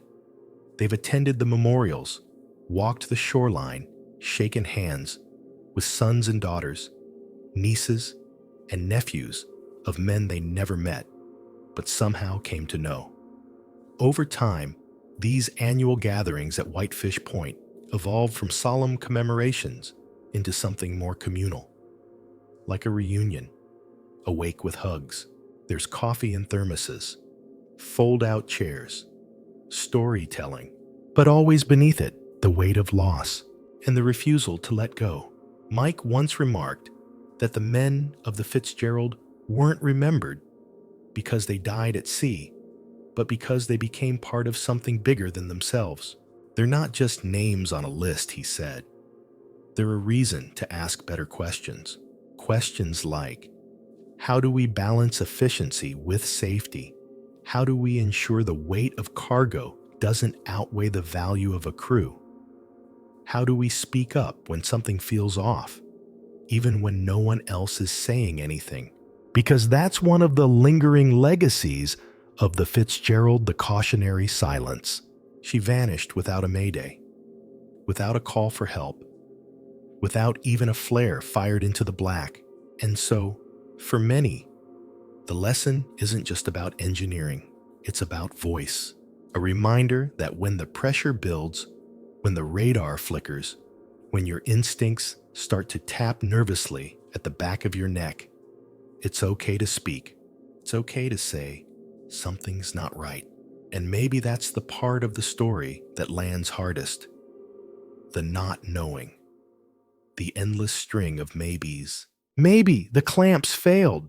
Maybe the vents flooded. Maybe the hull gave. Maybe the wave was too tall. Maybe she broke on the surface. Maybe she didn't. Historians still debate every detail. They probably always will. But the families, they don't need every rivet explained. They just want the silence to mean something, and it does. Because the silence left behind by the Fitzgerald echoes in new standards, updated maps, tighter shipping rules. It echoes in better designed hatches and reinforced hulls, in the mental health protocols for sailors who spend long weeks away from land. It echoes in memorials museums and moonlit walks along the shoreline where someone pauses and looks out and says, right about here. It echoes in songs, in bell tolls, in names, in that quiet decision we all make consciously or not to keep remembering. One of the more poignant stories comes from a former deckhand who served aboard the Anderson, the ship that followed the Fitzgerald into the storm. He'd been young at the time, barely 22, but that night aged him fast. For years afterward, he couldn't stand to sail in November. He switched to seasonal work, became a dock worker, married, had kids, and every year, on the 10th of November, he still turned on the marine radio, just to listen. He said he always half expected to hear the Fitzgerald check in, not because he believed in ghosts, but because part of him needed the lake to explain itself. It never did. But in a way, that silence gave him something else resolve. He became a mentor for younger sailors. He taught them to double-check the gear, to ask the dumb questions, to never sail without a healthy sense of worry. And when one of them asked him why he always kept a copy of the wreck of the Edmund Fitzgerald on cassette in his locker, he didn't offer some big dramatic answer. He just said, because they didn't come back. That's the weight of it, isn't it? That 29 men boarded a ship, they trusted a ship they'd worked on for months or years, and then the world went dark and they were gone. No wreckage on the surface, no survivors, just oil slick and grief. And that's why remembrance matters. Not to romanticize, not to mythologize, but to root the story in the faces and names of the real people it swallowed. People like Dean Hobbs, a deckhand who loved photography and left behind a camera that now sits in a display case at the museum. Or Michael Armagost, a watchman with a habit of sketching cartoons on cafeteria napkins during slow shifts. Or First Mate John McCarthy, who wrote detailed letters to his wife from port, promising to be home before the snow really set in. They are not myths. They are not statistics. They are people, and they are still on board. The Fitzgerald isn't just a cautionary tale. She's a memory held in steel and song and still water. And so we keep telling it again and again, not because it changes, but because we do. You think about it more than you admit. Not just the wreck, not just the storm, but that moment before. The moment when the Edmund Fitzgerald was still sailing, still upright, still alive. It's 7:09 p.m. on November 10th, 1975. The ship is somewhere near Caribou Island, heading east toward the safety of Whitefish Bay. The sky is ink black. Snow is blowing sideways in 60-mile-an-hour gusts. Radar is down. The ship is riding low, but she's still moving, still holding her own, as Captain McSorley said in his final transmission. And then comes 7:10, and the Fitzgerald disappears. No distress signal, no mayday, no final cry. 1 minute she exists, the next gone. That kind of disappearance doesn't just break physics, it breaks hearts, and for almost 50 years, it's broken sleep. Warren Fletcher once described it like this: it's the moment that won't sit still, the one you keep replaying in your mind. You think, if I could just stretch that minute out, just slow it down, I could see what happened. But we can't stretch it.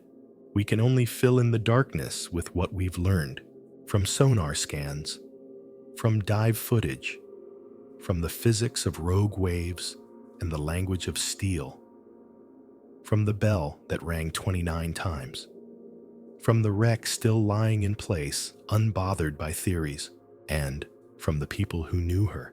People like Captain Cooper of the Arthur M. Anderson, who followed the Fitzgerald that night, and who for the rest of his life carried the weight of being the last voice on the other end of the radio. He wasn't just a colleague. He was a witness, a survivor of a different kind. In one interview, he said we couldn't help her. We couldn't even see her. That helplessness has echoed through every maritime classroom since, and not just as guilt, but as warning. What can we learn from silence? Plenty. For starters, that redundancy matters.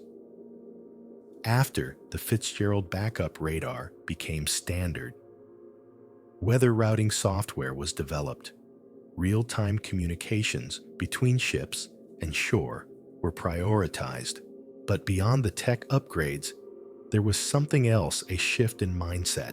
Sailors stopped pretending the lakes were tame, and that's no small thing, because for a long time, the Great Lakes were treated like oversized ponds, shallow, predictable, manageable. But after the Fitzgerald, that illusion shattered. Lake Superior, with her 1,000 shipwrecks and sudden tempests, had never been predictable. She'd just been patient. The storm that took the Fitzgerald wasn't her first, and it won't be her last. The Fletchers, through their dives and documentaries, didn't just bring attention to the wreck, they brought humanity back to it. They showed viewers the soft details, the coffee cups still sitting in the galley, the pilot house windows smashed inward, the hatch covers buckled like aluminum foil. They didn't dramatize. They witnessed, and in doing so, they reminded us that loss isn't just measured in tons of steel or inches of weld. It's measured in the rhythm that breaks when people vanish. One sailor gone means 100 routines disrupted. A phone that stops ringing, a paycheck that doesn't come, a pair of boots that no one has the heart to move from the porch.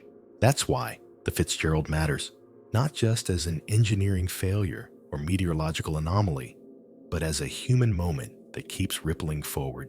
Ask anyone who works the lakes today. They'll tell you they still hear her name in safety meetings, still run drills based on her theories, still nod silently when they pass over her coordinates. You'd be surprised how many captains keep her photo near the bridge, not for luck, but for perspective, because she reminds us how quickly things change. One wave, one missed call, one storm that doesn't behave, and all you're left with is silence. But that silence has become sacred. At Whitefish Point, there's a bench facing the water. No plaque, no inscription, just a place to sit and stare out toward the invisible horizon where the Fitzgerald last sailed. Warren once sat there for hours without speaking. When asked what he was thinking, he said, "I wasn't. I was just listening to the wind, to the water, to the absence, because sometimes that's the only thing left to do. And maybe that's okay. Maybe we don't need to know exactly which hatch gave first, or whether the hull broke on the surface or 500 feet down. Maybe we don't need to dissect the storm one more time or cross-examine every wave model until we bleed meaning from it. Maybe the lesson isn't buried in the wreck. Maybe it's in the remembering, the fact that we do remember every year, every wave, every name, especially the ones we never got to say goodbye to. So now, as the sun sinks low over the lake and the wind begins to whisper like it always does in November. You close your eyes and picture the ship, full, fast, proud, sailing once more, not to sink, not to vanish, but to be seen, to be known, to be honored. Always, the lake is quiet again. That eerie kind of quiet that presses against your skin like a cold hand. It's the silence after the story ends, or maybe the silence that comes just before it begins again. Out on the horizon, the line between water and sky is barely visible. Everything is gray. Everything is still.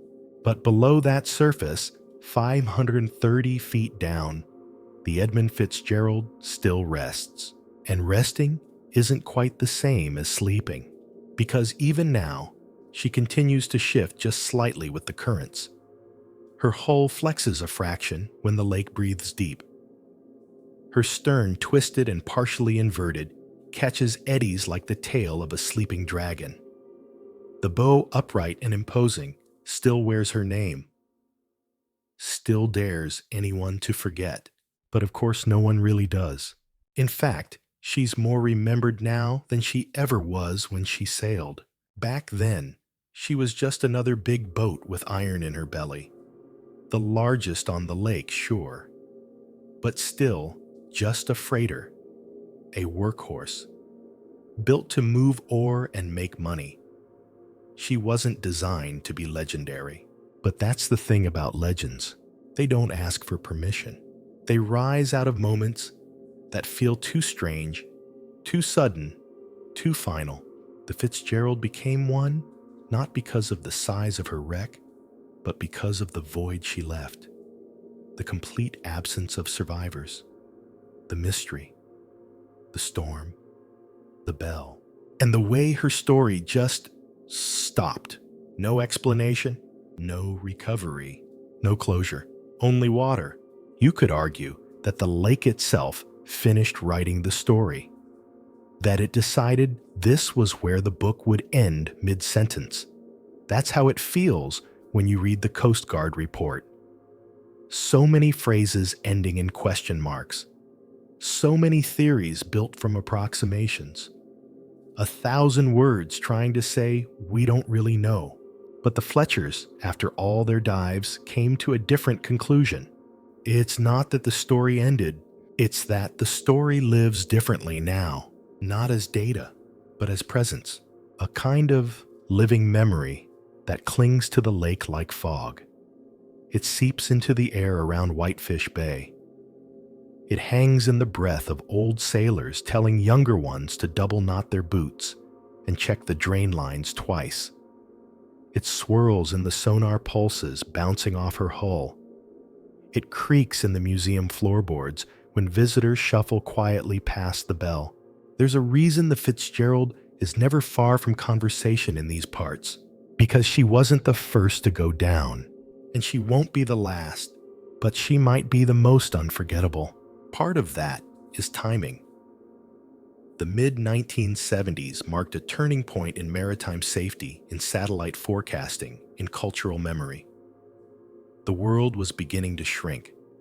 Technology was advancing, and yet the lake proved it could still take everything and tell no one. Part of it is scale. A 729-foot ship doesn't vanish quietly, or at least it's not supposed to. And part of it, frankly, is song. Gordon Lightfoot gave her a voice, but the rest of us gave her ears, because we listened, and we kept listening. You see it every year during the memorial service. People who've never sailed, children born decades later, tourists passing through. They hear the story, and something catches something ancient and oddly personal. Maybe it's because we've all lost something without saying goodbye, or maybe because we all fear the idea of doing everything right and still going under. Because the Fitzgerald didn't make an obvious mistake. She wasn't reckless. She didn't try to race the storm, or ignore radio warnings, or cut a dangerous corner. She did everything the way ships had always done. And still she sank. There's a kind of humility in that, A reminder that nature doesn't care about experience.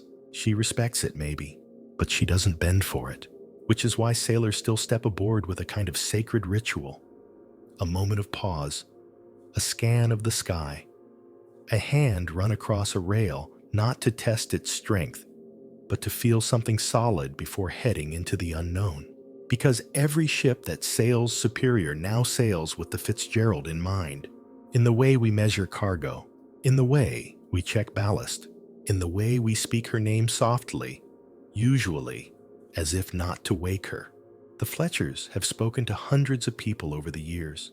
Sailors, engineers, widows, sons, journalists, divers, students. No one says the same thing about the Fitzgerald. But all of them say something. She made them think. She made them feel. She made them pause. And maybe that's the most we can ask of any story.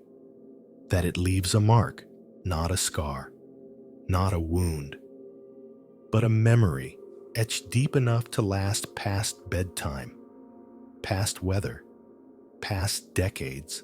She's still there after all, beneath the cold, beneath the weight, beneath the whispering waves of a lake that doesn't forget. The last thing Mike Fletcher ever said on camera about the Fitzgerald was this: she teaches you that not everything has to be understood to be remembered. And then he turned to the water, and he waited, and he listened, because down there somewhere in the dark, the story isn't over. It's just resting.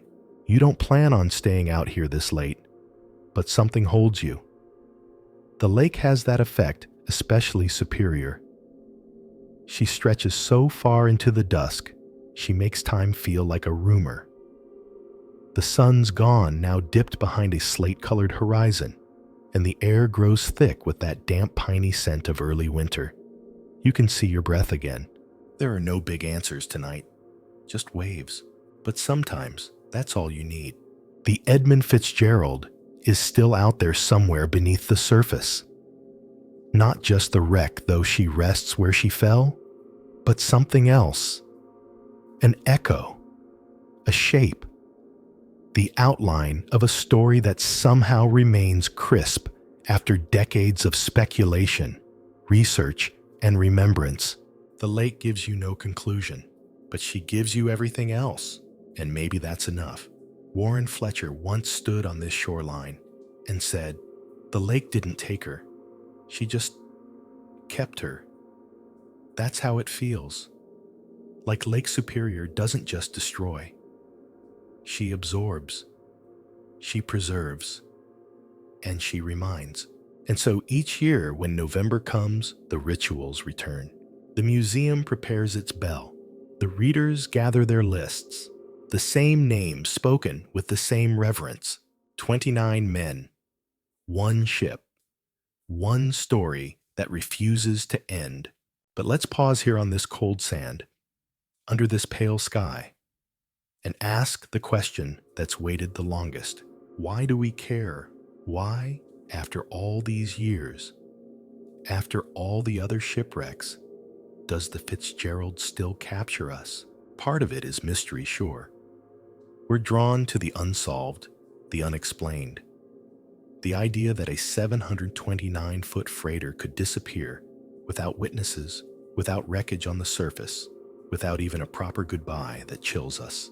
But there's something deeper, something more human, because the Fitzgerald isn't just a wreck. She's a mirror. She reflects our own sense of vulnerability, our desire to make sense of loss, our hope that when the end comes, quiet, sudden, or otherwise, someone will still be telling our story. The crew aboard the Fitzgerald weren't celebrities. They weren't explorers chasing glory or adventurers tempting fate. They were workers, men who punched in, who laughed over bad coffee, who cursed when the wind blew sideways through the galley, who wrote letters home, ordinary people doing their jobs.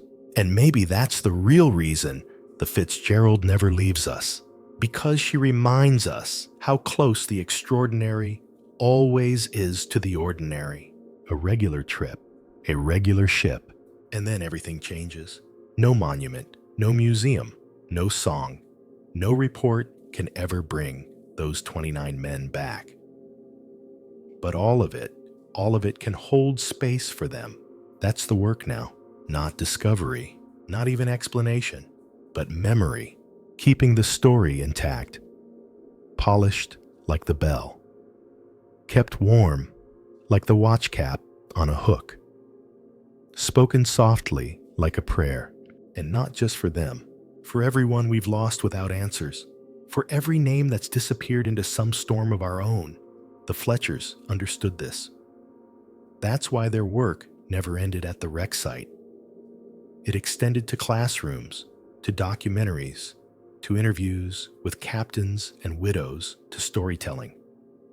Not to dramatize, but to humanize, to remind us that behind every ship that sinks, there are people who don't come home, boots left by the door, dinners that go cold, radios that stay silent. And so we light candles, we ring bells, we walk the shoreline and squint into the fog, not expecting to see her no-ghost ship needed, but hoping perhaps to feel something, a shift in the wind, a ripple in the stillness, a voice in the silence saying, "We were here," and we answer the only way we can. We remember. You stand now, the lake at your feet, the sky above, heavy with stars.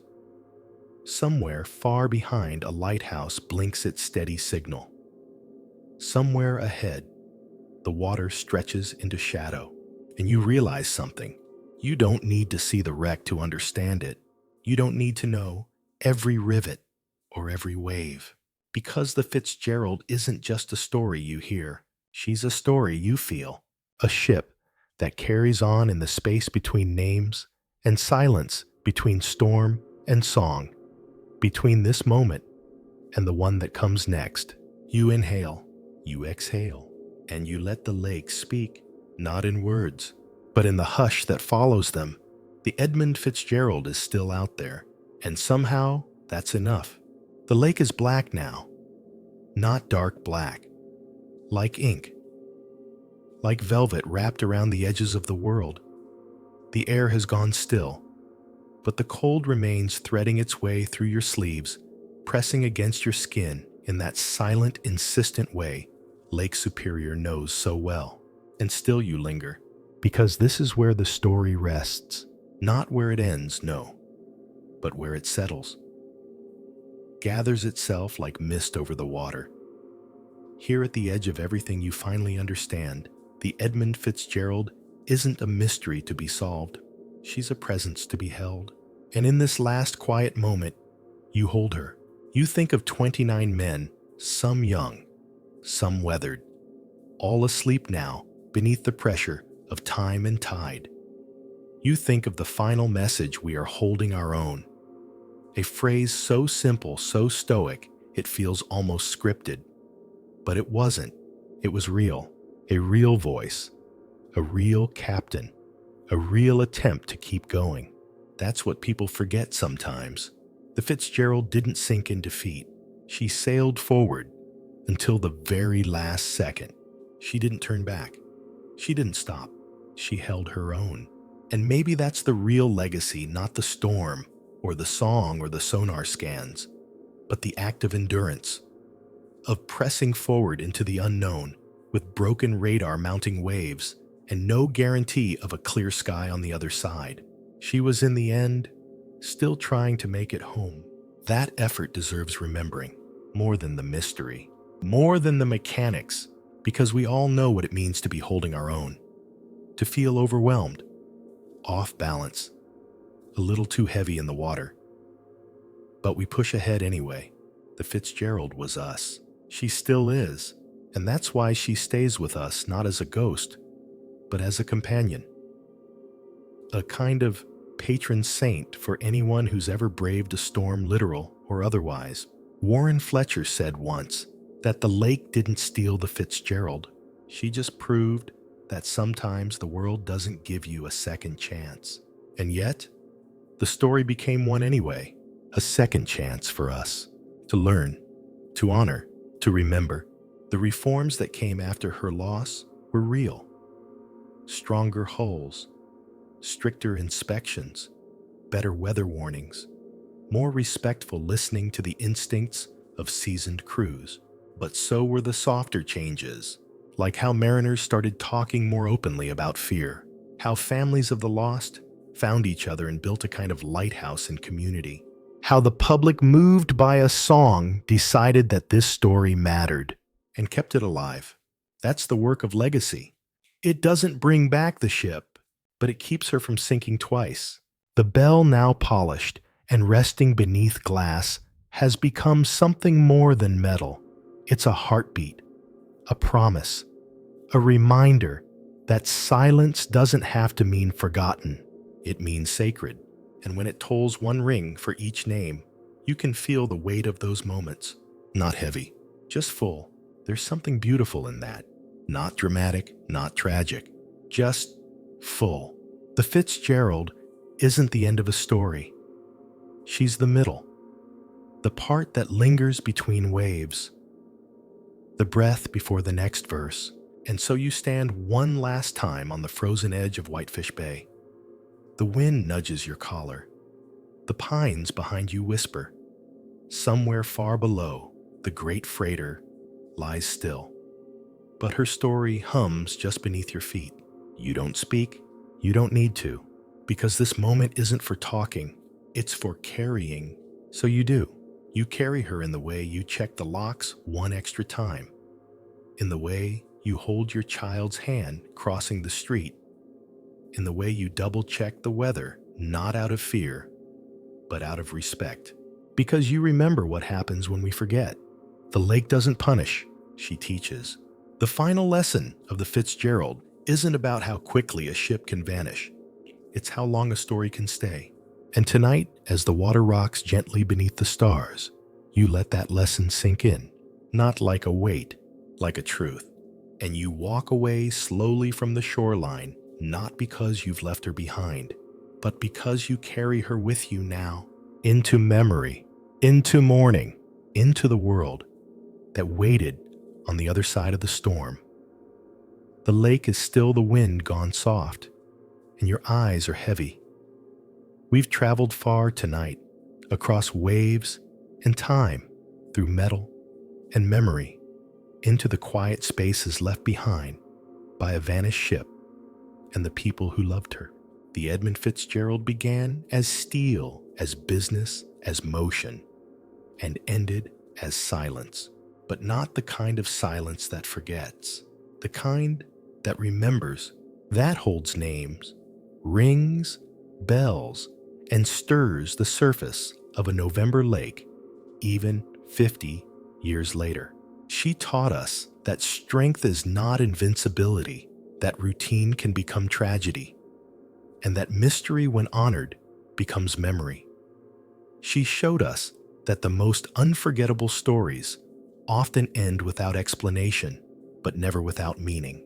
Tonight we remembered, we followed her final path. We listened to the echoes in the deep, and now it's time to let her rest again. So let your breath slow. Let the last wave roll gently toward shore.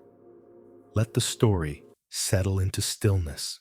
The bell has rung, the wind has calmed, and somewhere, just beneath the surface, the lake is keeping watch.